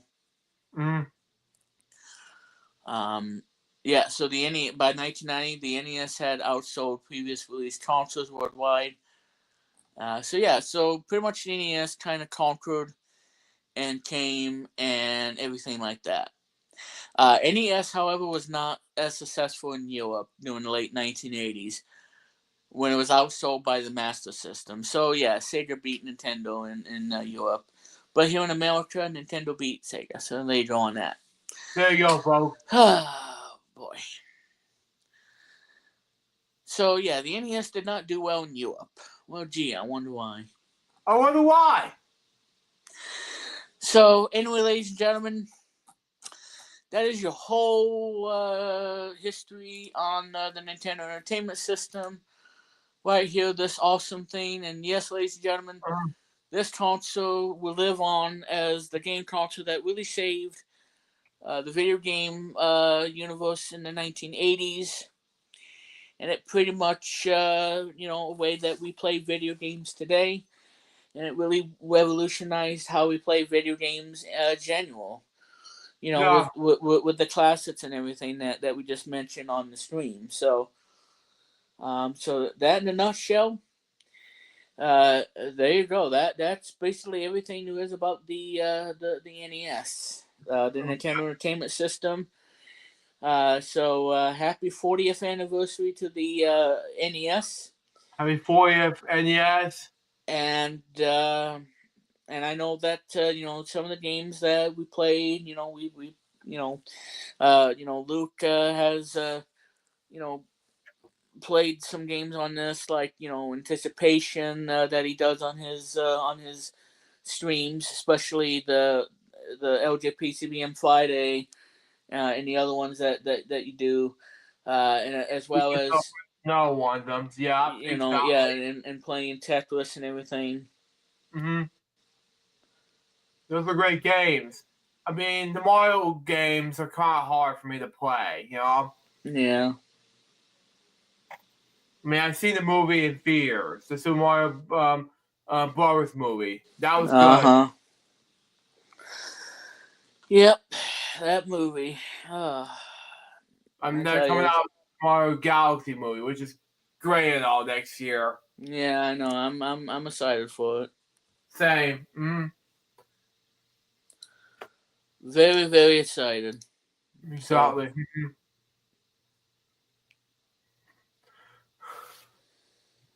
All right, so. All right, well, I don't think Chris is going to be joining us because we're going to be wrapping up of the stream tonight. Yeah. So we're sorry that Chris didn't make it tonight, everybody. But hey, at least he was in the chat room for tonight. Yeah. And I'm hoping that he's enjoying the stream tonight. This was a lot of fun so far. With all the fault jokes and everything. And before we get to our top 40, just want to say I hope you guys are enjoying this so far. And like I said, if you like this, give it a thumbs up, and of course hit the notification bell whenever I go live, and do the streams and whatnot. And hopefully I can try to talk and not put words in my mouth, like a ton of blots in my mouth. So I know I kind of butchered the whole thing, but it's still a lot of fun regardless, and it's all fun and games. All fun So, game. but yeah, so the 40th anniversary of the NES, and I was really excited. To oh my god, why is this not going away? But yeah, I mean, I've been so eager to be doing this stream. I've been waiting to do this stream ever since, and I think that that the stream is going well so far, despite of being bugged by her. But we won't. Oh, okay. Well, we have a guest, everybody, and you can listen to his album on Spotify, Apple Music, and Amazon, or you can buy it and be nice, and you can buy it on iTunes if you wish. Here he is, everybody, the founder of Retro Media Vision, Chris Kennedy. Hello, Remix. How are you? I'm I doing all right. apologize that I was too long. However, as I let Yeah. you know, I have company over. I have a party over. Uh huh. Say hello to Hannah if you wish. Hey, Hannah. Hi. Remix, say hi to Hannah. You want to say hi to Hannah, Remix? Hi. Hello. This is Remix. You're speaking. The other guy was Luke that just said hi to you. Awesome. Nice to meet you. Two good guys. Meet you, Hannah. It's good to meet Hannah, right, Remix? Yeah. She says she's happy to meet you virtually finally. Also, Remix. Yep. Right? Thank you for Uh huh. having us on the And show. I just wanted to tell you. Oh, can you hear an echo on my end or no? no. Oh, that's good. I just wanted to apologize, and I wanted to tell you that I've enjoyed dying for the top 40 when you do that. I Well, it's remember actually coming up, so. very good. Yeah. Yes. Now I remember playing the arcade games, and I also remember. Oh God, what else do I remember? Yeah, I remember the arcade games, and I remember getting the power system. Mm The power play system with the world class track meet and back in 1987 or 1988, one of those years, for hmm. Christmas, Yep. for Xmas. Mm Because before that, I used to rent from friends. I used to rent their system, or I used to rent from the video store. hmm. Yep. It was a lot of fun back then. Indeed. But Yeah, yeah, indeed. those were my memories pretty much of playing. We used to play all sorts of games like Legend of Zelda, Adventure Yep. Island. Yep. There's thousands of games you can. Well, I Oh, can't yeah, hundreds is this. what I meant to say. But when you count every bootleg game, there's thousands. I'm telling you. Yeah. Well, and I believe the licensed games that were ever made for the NES, I think it was 718. Beautiful. Wow. That's a lot. Yes, Wow. indeed. If my memory Yeah, serves me right, I mean, it's yeah, about yeah. 700. Well, the total number of the NES games is around 1,377 officially licensed My games. goodness! Wow. It's a Yeah, I lot. Oh, know. golly. We really- oh, that's awesome. From 1983 to 2025. Now, I don't know how Beautiful. that made sense, Yeah, you're telling Okay. me. but the officially licensed games, okay, I was off by two. 716 officially licensed games. Yeah. So 716 NES games were made You Oh, guys saw between cool. 85 to 90. I look from 1985 to 1994. Yeah, that's awesome. That was wonderful. Yeah. Uh, and I was also talking about the video game controllers, like the NES Advantage, the Those NES Mats. those were awesome. Both of those. Yeah, the I the remember the the one for NES. Arkanoid. Yeah, the Arkanoid one, the paddle, which you use for What's the game, Arkanoid? which I never had. I was only able to use it with the D pad on the NES, but yeah, the NES Advantage, one of the greatest controllers ever. A giant black arcade stick, the big I'm B and about 8 to drink a buttons. water bottle. But It yeah, that's. okay, Luke. I'm sorry. No, it's fine. But yeah, it's just a nostalgia, if you will. Yeah, And you even straight seen stuff. and you even seen the NES Advantage controller being featured on Nickelodeon's game show Get the Picture. Gotta love this. Oh my goodness, get the picture. That was And because like I said, a great game. that NES Advantage, I mean, it's stuck Yeah. with us ever since it came out, and you know we all remember it, and like I said, that slow I love feature was kind of Nickelodeons. a overrated Yeah. or underrated, depending on where you look at it. But Yes. Yeah. it kind of made the games, rapidly pause. And like I said, certain games work with it, and certain games did not. Like I Yeah. mentioned Yeah. before, Oh Adventure my. Island had that. Yeah. Dr. Mario had it. Tetris had that. Yes. Yeah. Um, What but else? I'm getting but vibes of feelings of Nick Arcade. but not all games worked with the slow feature. Excuse me. No problem. Do you remember Video Power also, folks? Gentlemen? I've seen bits of it on YouTube. Yeah, I I've think I seen. know what it's about though. That was the original Switch, not the Switch that just came out. Well, yeah, it's by Saban Entertainment, which it's Mm-hmm. kind of neat. Well, It is. yeah, I've seen it on YouTube. Yeah, I've seen it on YouTube as well. By the way, Acclaim Entertainment, which is back for some reason. Yeah, Acclaim Entertainment. Oh boy. wow. And Bobot Entertainment, who did the Sonic the Hedgehog cartoons Yeah. and a bunch of other stuff back in the day. Mm. Let's Good. see. Featuring Johnny Arcade and a team of heroes from different NES games. Okay, yeah. A policeman from Narc, Kuros from Wizards and Warriors, Tyrone, a basketball player from Arch Rivals, Crook, a tomato. By the way, that's my profile pic, Crook the tomato, which you guys have been seeing all this time. I'm that tomato, Crook. Wow. Yeah. Now I know this is not related to the NES. Not Lady ADF, no. No. Let me see. Let me show this to you all, and then we'll get to our top 10. Top 40. Oh, top 40. Thank you, Luke. Wow.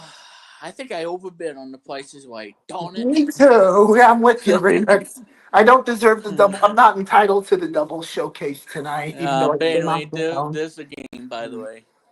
But Oh, yes, it's Quirk. Yes, I love that And I game. used to have this game on the Game Boy. wow. Game Boy is good. 35 years. Mm, This came out 35 years ago.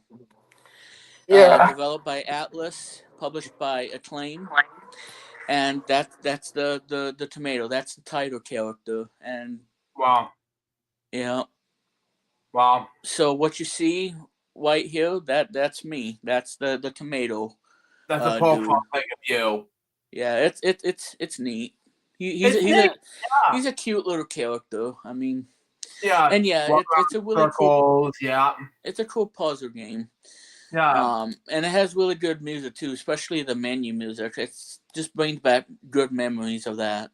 Okay. But yeah, Video Power, had the games and whatnot.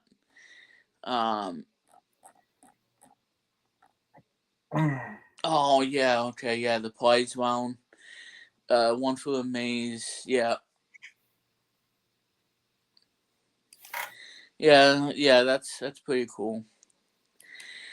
All right, well, anyway, folks, not top 10, the top 40. Yeah. Yeah, I got it right. I should win a prize. Nah. Hooray! Surprise packages, showcase surprises for you, Remix. Yeah. You really should get one. I mean, I'm serious. Well, yeah, I get that. Because I know I got mine already, and I'm glad I got. I guess, yeah. Yeah. Anyway, yeah, I'm having an old brain fault. I mean, because of my age. Yep. Yeah, thank you, Luke. Um, let's see. No, no, I don't want that. No, I don't want that. No. I don't want that. Oh my god. What is happening? Trying to find the media and I can't find it. Oh, there it is. Well, you Okay. found it. Yay! Yes, I did. All right. So anyway, ladies and gentlemen, I think we are ready. Well, we're not going to close it out yet because we have uh, a presentation for you all, Okay. and I want to make sure that I'm not showing anything that I'm not supposed to show for any of you guys. Doing To top conversation. secret, and don't Yeah, want to top show secret. anything that I don't want to show. So that's a no. No. Big time. Let me let me see if I can do this on the other one. Let me go to a different monitor here. Mm-hmm. Okay, so this is the wallpaper that I use for my PC, and yes, this is the Windows PC that I'm using. Okay. Yeah, it looks beautiful. It looks So beautiful. Anyway. exactly. So, and if you guys are ready, we're gonna get into the top 40, and then we're gonna end the stream. So if you Okay. guys are ready for the top 40, we're gonna be doing that right about now to end the stream. Okay. And while we do that, I just want to say again, you can check out the song "We Miss His Content," which is on SoundCloud, and of course Christianity Plays His Hits, like I said, on Spotify, Apple Music, and Amazon Music. And this is what We Miss Content sounds, and we'll get to the top 40. Okay. So let me hide that real quick, and let's give you guys this, and do a switcheroo. And there's the song that I created in Mixcraft. Wow. Folks, I'm sorry, I'm back. I was just saying hi. Alright. Yeah, I'm ready for the top 40 when you are. Well, I'm just We're giving ready. everybody the Remix's content Oh, song. sounds good. Yep. I'm sorry if I'm a little lackluster at this. Yeah, that's alright. I had so much going on and I stepped out for the time Okay. being, but yeah. Whenever you're ready. Yeah, I'm getting into it. Let All right, me I'll stand by. I'll and I'm wait. gonna have it on a different monitor. You got it. That's my wallpaper Yep. for the PC. Yep. Mm-hmm. Alright, so if you guys are ready, let's go ahead and do the top 40 right now. And hopefully that um, that it don't because like I said, I'm doing all this by click, so that way it doesn't give away anything. Mm-hmm. Because I had to go through each of these slides to making sure that none of them Yep. would accidentally reveal its games by the top 40. I don't think it will, but I don't think we'll know. no, it shouldn't. Yeah. All right. Well, anyway. Yeah. All right. So anyway, let's open up full screen. Bam. There's the wallpaper. And now, ladies and gentlemen, it is time now for BPT's top 40 NES games. Cool. That's wonderful. And here we go at number 40.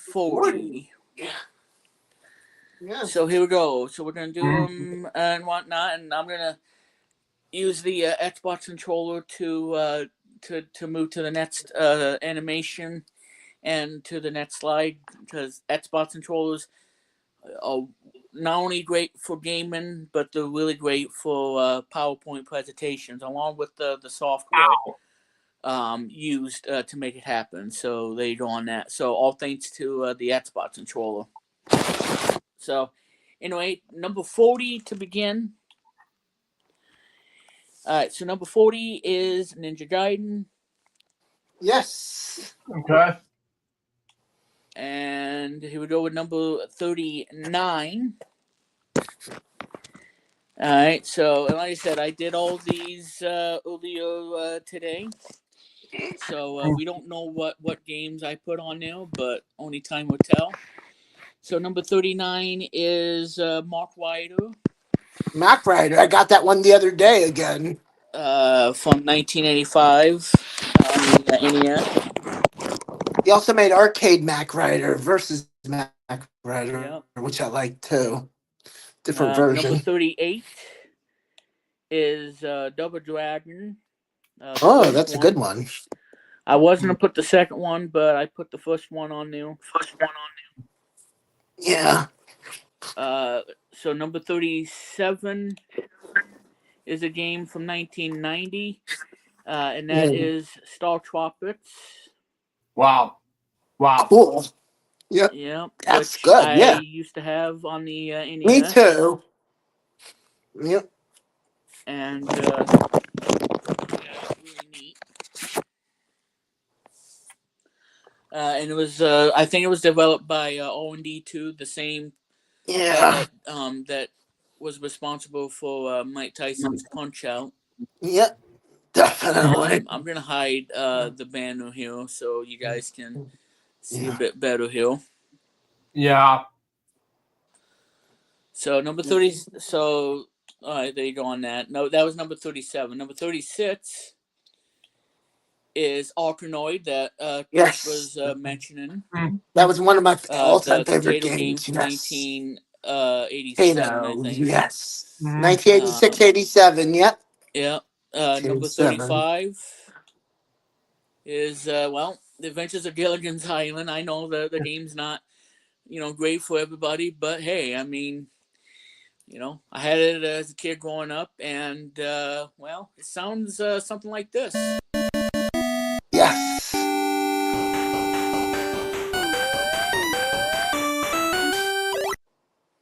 And that's when you complete a level in that game, and you're gonna be hearing that after this. So cool. Yep. I love Adventures that. of Gilligan's Island, number 35. Yes. Developed by Human Entertainment and published by Bandai, who also did Monster Party from 1989. Okay. Yes. So there you go on that. Mm-hmm.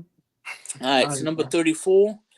I mentioned this earlier on the stream.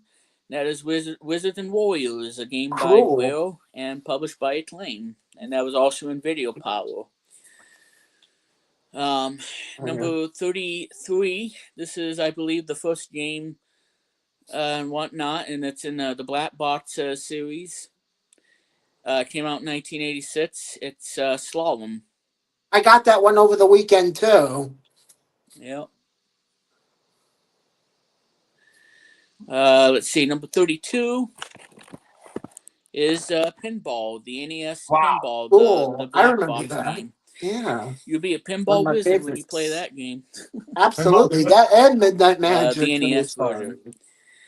But yes. Let's see. Number 31 is Starship Hector, which is a Hudson Soft game that came out in 1988, I think. Or even though the copyright thing says 1987 Hudson Soft, just like the other one. I think it came out in like 88 or so, and I had this game, and this is a tough space shooter. The game is hard in so many ways. It's not even a fun game to play because you die and you get hit like 3 hits, and then you end up, it's something for Hudson Soft. Number 30, the game that started it all, and that is Capcom's Mega Man. Wow. Yeah. the Blue Bomber. Number 29 is Yoshi's Cookie. I was gonna either choose that or Yoshi, but I put Yoshi's Cookie at number 29. Wow. Which is a game I believe made by Bulletproof Software and the company Game Freak, who would later make that game that Luke hates, but we won't mention that. But there you go on that. So Yoshi's Cookie now. at number 29. Number 28. Now I know that a lot of people are not gonna like this pick because I don't know, but anyway, number 28. It has great music. I will say it has really good music.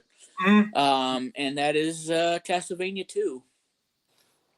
Oh, cool. And it had really bad English typos. A lot of issues with that back then.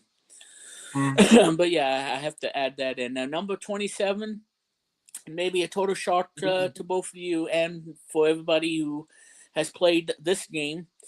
Number 27 is Zelda 2: The Adventure of Link. That's good. Woohoo! Yeah. From December 1988. Cool.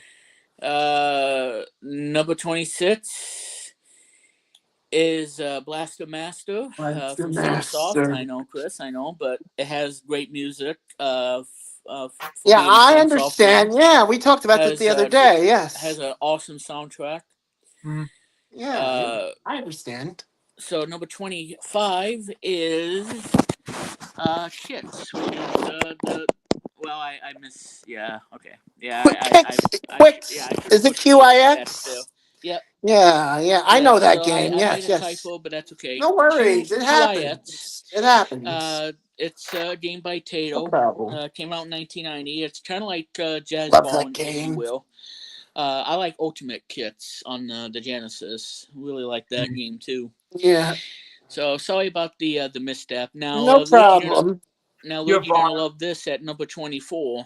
Oh, I'm gonna love that. Okay. So number Very 24 is Ice Climber. That's a good game. Yeah.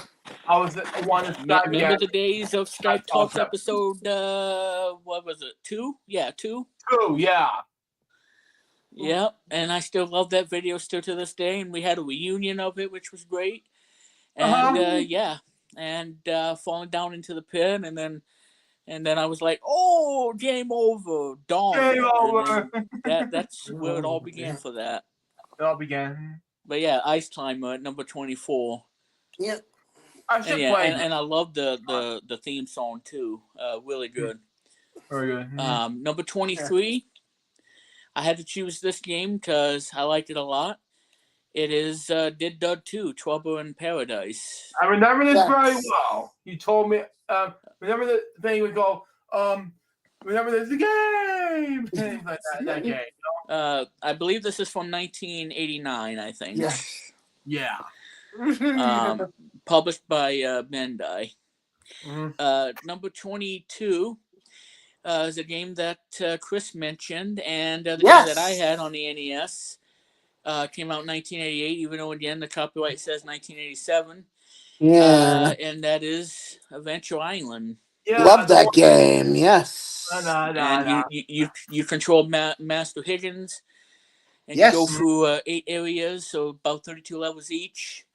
Oh, should I say 32 levels, I should say. And you got mountain peaks, happy and you know it kind of thing, and the caves to the ice to everything that's really dangerous in that game. And so Adventure Island at number 22. Number 21, and this is a awesome game, and this game is DuckTales. DuckTales, woo! DuckTales, woo, yeah. And it's a great game. By Capcom, and it has some of the best music in the game, especially the moon theme. Awesome. Number 20, I like this pick. I picked this at number 20. This is a game that came out 35 years ago. And at number 20 is Captain Skyhawk. Wow. Oh, yes. From developed by Will and published by Milton Bradley Company, and it came out on June 1990, 35 years ago. and I Wow. love this game, and it's an awesome game. I really love it. Number 19. You guys are gonna love number 19. Number Yeah. 19 is Double Dare. Wow.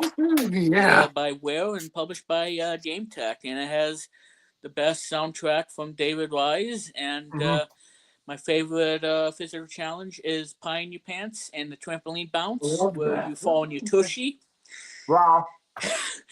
My least favorite would be the putty golf because that's a pain in the butt. That's my So that's Double Dare at number 19. I know, fall on your tushy. I just had to say. Are Oh, you tushy tushy. well, anyway, number Whatever it 18, is. you just saw it. Number 18 is obviously Wheel of Fortune. I don't know what's going on with that. Yeah, I think I messed it up. No problem. I'm sorry. Okay, You're well, fine. yeah, I know the computer's well, anyway, crazy sometimes. yeah, number 18 was obviously Wheel of Fortune. So Yes. let me go back. You can always go back. Yeah, that's good. Yeah. Goodbye. Go Yeah, back. Come and on down. I should have fixed this.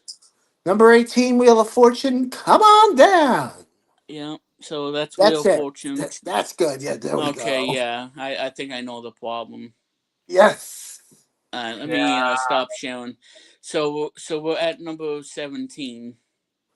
Number 17. Yes. Correct. Let I me got you. Fix fix this this here. too. Yes, Yeah, definitely. because apparently, yeah, You Yeah. kind of fast up for some yeah, I reason. know. I kind of, We'll get well, like I there, said, I don't friends. know Bear why I with did that. us. Computers suck sometimes. It's just the Well, way and not only computers that, are. I do have it on click, so it doesn't show up until I click it. Gotcha.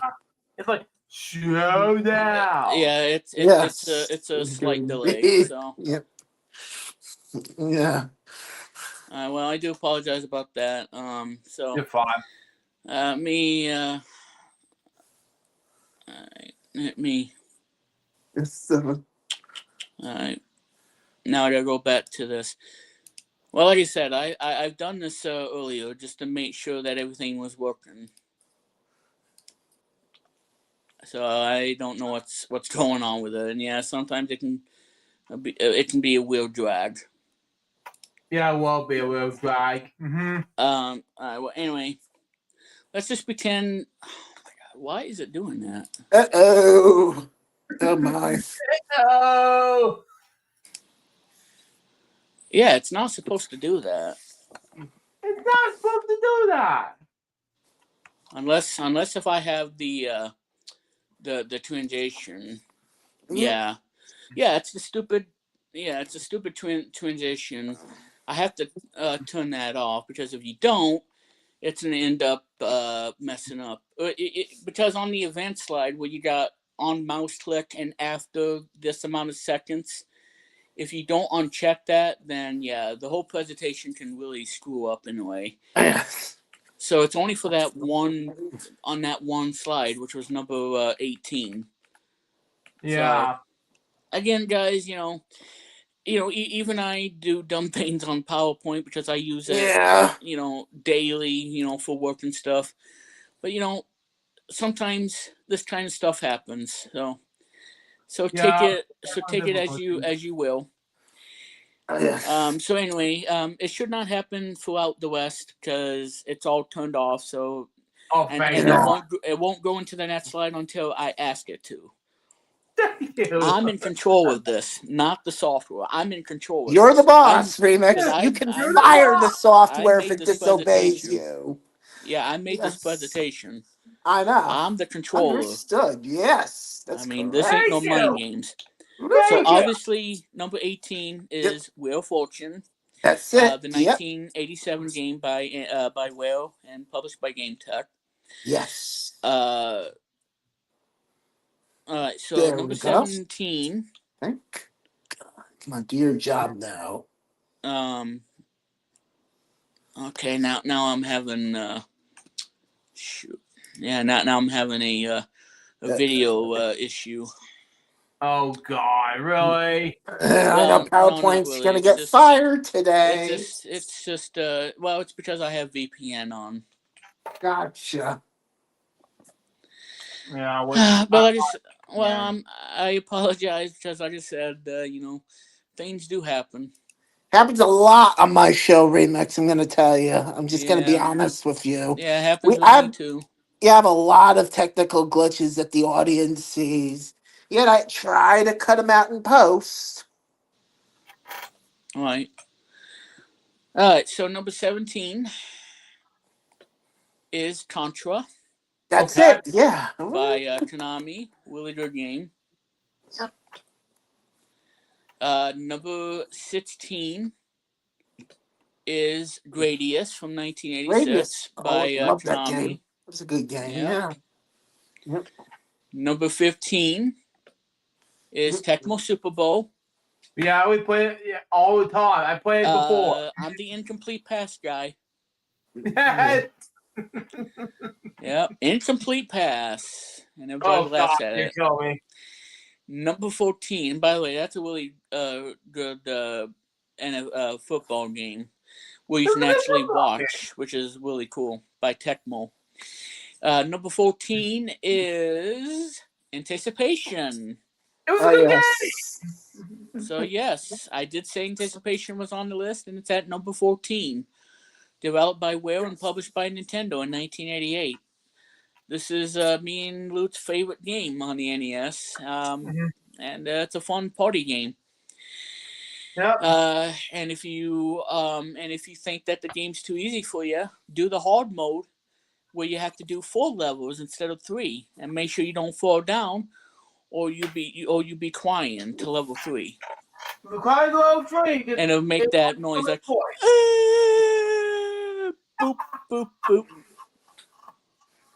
Yeah, you don't want that to happen. So what that happen, folks? Yeah. So Yeah. number 13 is Dragon Spirit: The New Legend from 1990, published by Bandai and developed by Now Production. Yep. Really good game. And of course, if you played Dragon Spirit, the arcade game, which is really hard, then give this game a shot for the NES. It's a Get this great game game, shot, folks. and it has Yeah. great music too. So there you go on that. Number 12 is Dr. Mario from 1990, one of my favorite Yeah. puzzle Nice. games, Cool game. Yeah. Definitely. and a great soundtrack by Hip Tanaka, Yeah. Absolutely. who also did this next game at number 11, which Tetris. is Tetris, the NES version Ooh, and the cool. Game Boy one, but obviously Which, the NES one. Which, by the way, I played it several times on my main, not just my Friday show, but also on Weekend Celebration. I won once before a few times before I won the game, the puzzle game. You know. Yeah. Number 10. All right. Well, we're getting down to the final top 10, everybody. So here we go with the top 10. Number 10 is Life Force. I have to add this in because this is an awesome space shooter from Konami back in 1988. Yes. and I Yeah. I like the level 3 music. It's one of my favorite songs in the game. It's a great 2-player game too. Life Force at number 10. Yeah. Number 9 is Chip and Dale Rescue Rangers by Capcom.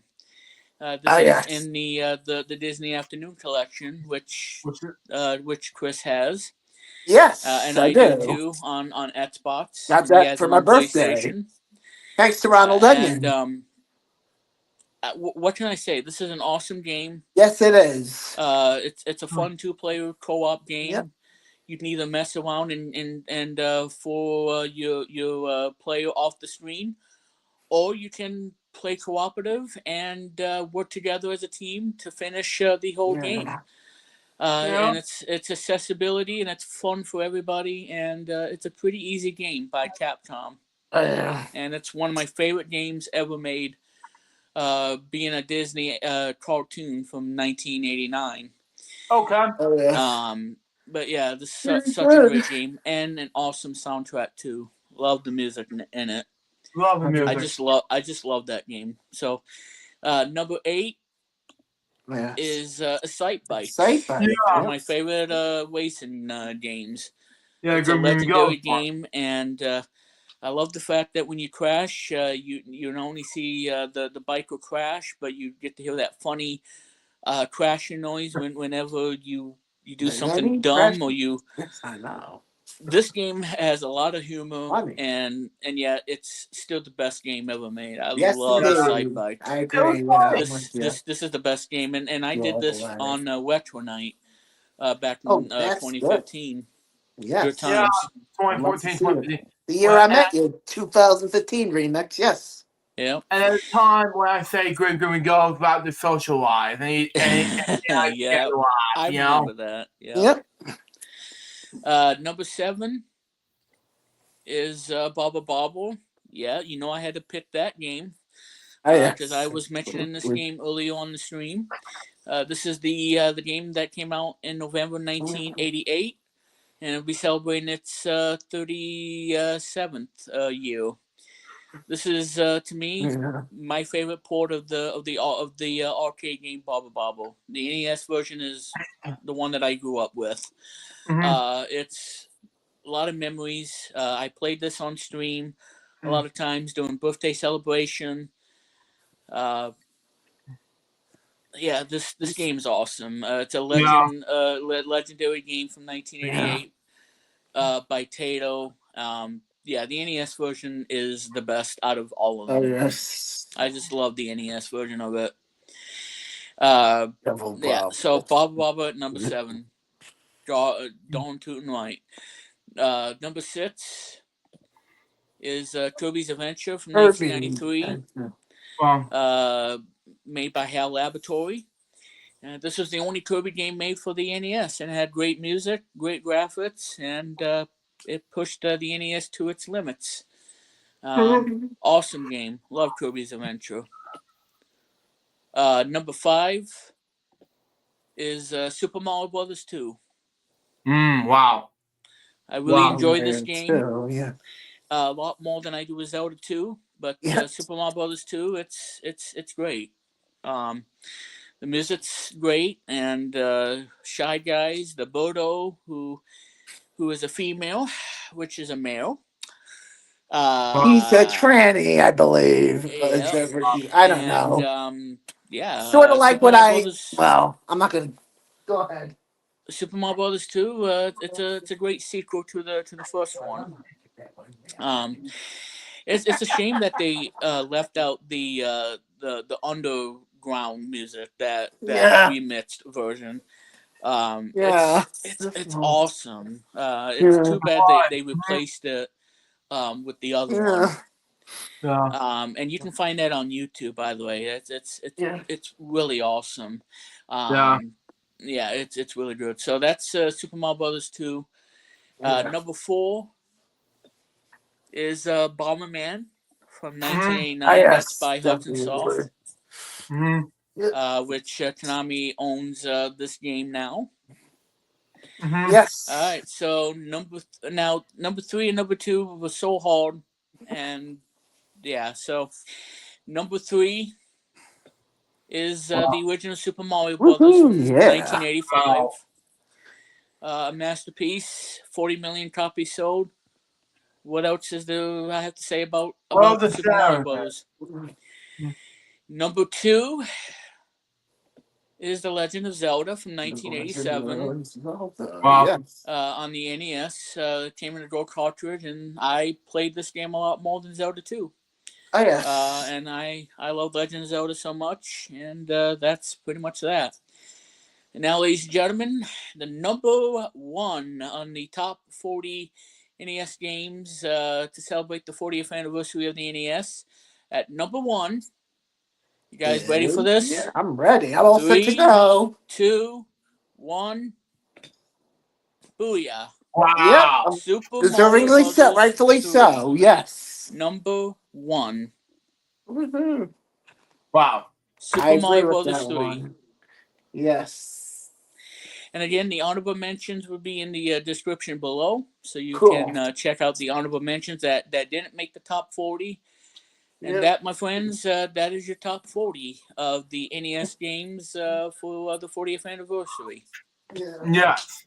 So, what do you guys think of the top 40? What do you think of the list? Fine. Amazing. Yeah, it's awesome. Mm. So there you go. 40 to number 1. Super Mario Bros. 3, number 1. Yes. Yeah. And then Zelda, number 2. And number 3, Super Mario Bros. Yeah. So Exactly. there you go on that. Mm-hmm.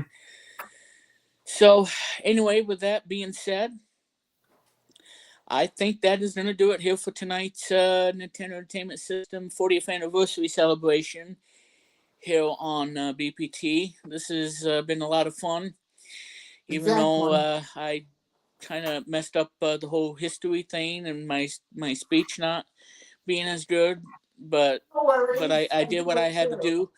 But at least the stream was fun, with fault jokes and everything, and Yeah, for Joe. this has been a great stream. So there you go on that. So anyway, if you like this video, give it a thumbs up, hit the notification bell whenever I go live on BPT, so you don't miss it. And you guys can check me out. I'm all over social media. Too many to list here.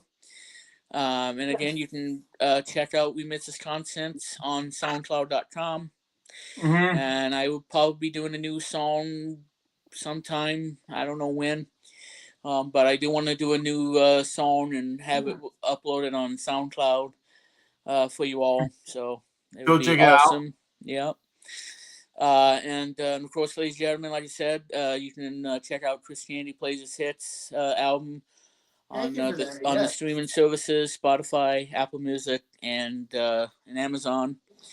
And if you want to be nice, I would suggest you buy the album on iTunes for $10. Yes. And Yeah. that way you can play it on your iPad, your iPhone. And I mean the world to me if you did. Or pretty much whatever. Or, well, if you ask Chris, he'll probably let you burn it to a CD if you want. And you can play it on your CD player for personal use only. Personal use only, not for stealing, not for anything like that. Thank just you for that. personal Yes, use that's only. right. Yeah. Exactly.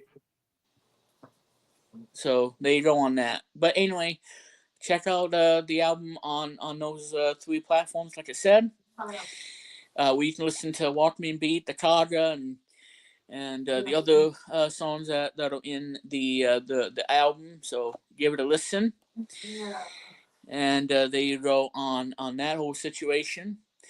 And yes, folks, me and Luke do plan on doing another stream, doing the Apple stream at some point. So stay tuned for the details, and the date will be to be announced whenever. So stay tuned for that. Stay tuned, folks. So anyway, there you go. So I want to say thanks to Christianity for joining in at the last second. Yes. And looking at the top 40 countdown of the NES games. And this has been a great stream for tonight. And now, ladies and gentlemen, I want to say thanks to Luke Jeffers for being a good sport and being part of the stream tonight. Because I know that he's been really excited to do the stream ever since then. So this has been really fun too. So anyway, Luke, looks like I'll give it to you. And let me see if I can do this here without messing up. Yeah. So anyway, Luke, go ahead and let's close it out for tonight's stream. The first thing is, you're welcome. Second thing is, well, just a few things before we go. One, I want to give you a sneak peek of this presentation here real quick of this film I told you earlier back in, let's say, if you go back to back in 2006 about this masterpiece. So I want to show you this now, okay? and it's like over 49 minutes, but we're not gonna show you whole 49 minutes, but we're gonna show you some bits, okay? So let's show you this now, just because this is the 5 minute of this presentation, and then we'll have a sneak peek presentation. I'll just keep for why. And here is an action. So please take a look, and then we'll just tell you the whole entire, let's say, hang on, Luda. I gotta stop the. There we go. There we go. We'll give you like after this. We'll have to shoot. You're fine. But after this, I'll tell you the brief information about my YouTube channel, okay, and about my YouTube channels and other things like that. But anyway, here it is. Yeah. I'm sorry. Yeah. Give me 1 second. It'll take me a while, though, folks. Stand by. No problem. I'm standing by. Do. Okay, Well, sorry. This is another has copyright. It's gonna take a while. Yeah. We understand.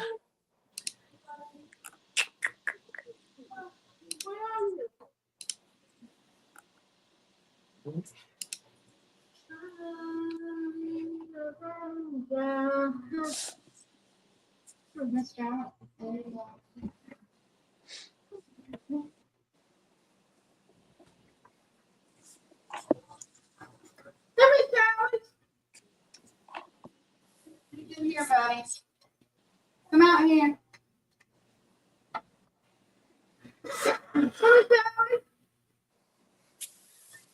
Good.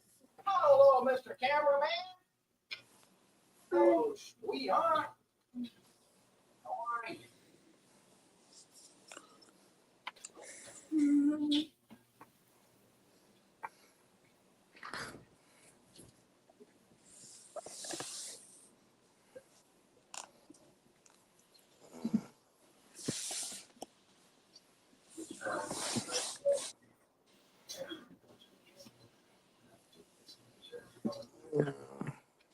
And then I want to use it for hours and then each day.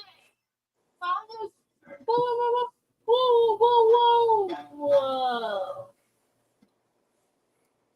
Yeah, I don't know what I was doing there, but yeah, that was just the entire sneak peek what I had to tell you about it. Now, for my YouTube channels, right now, here is the entire. I'm gonna give you like the entire.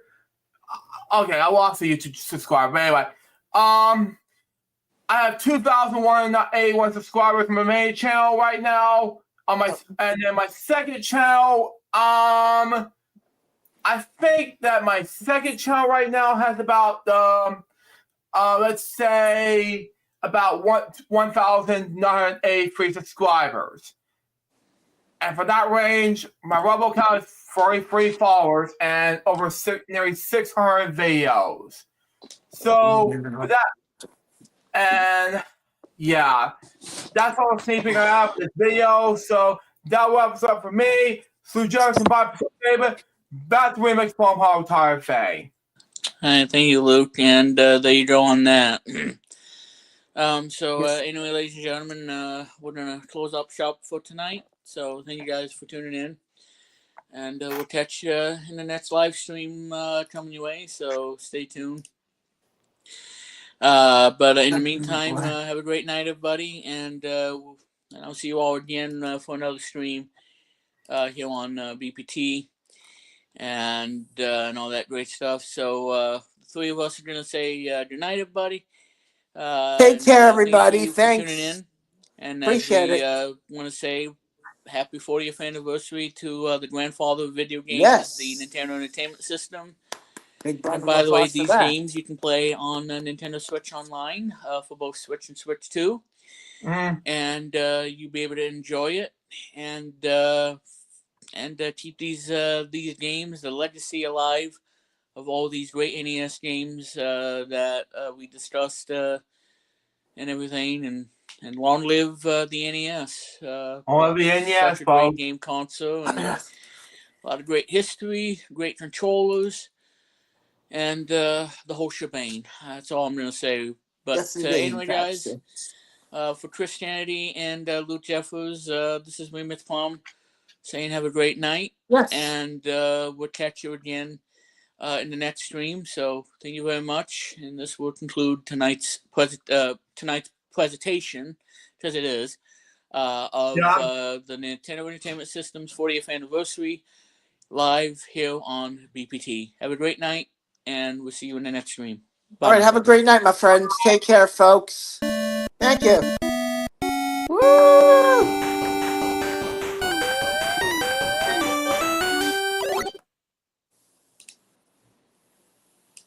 Round of applause.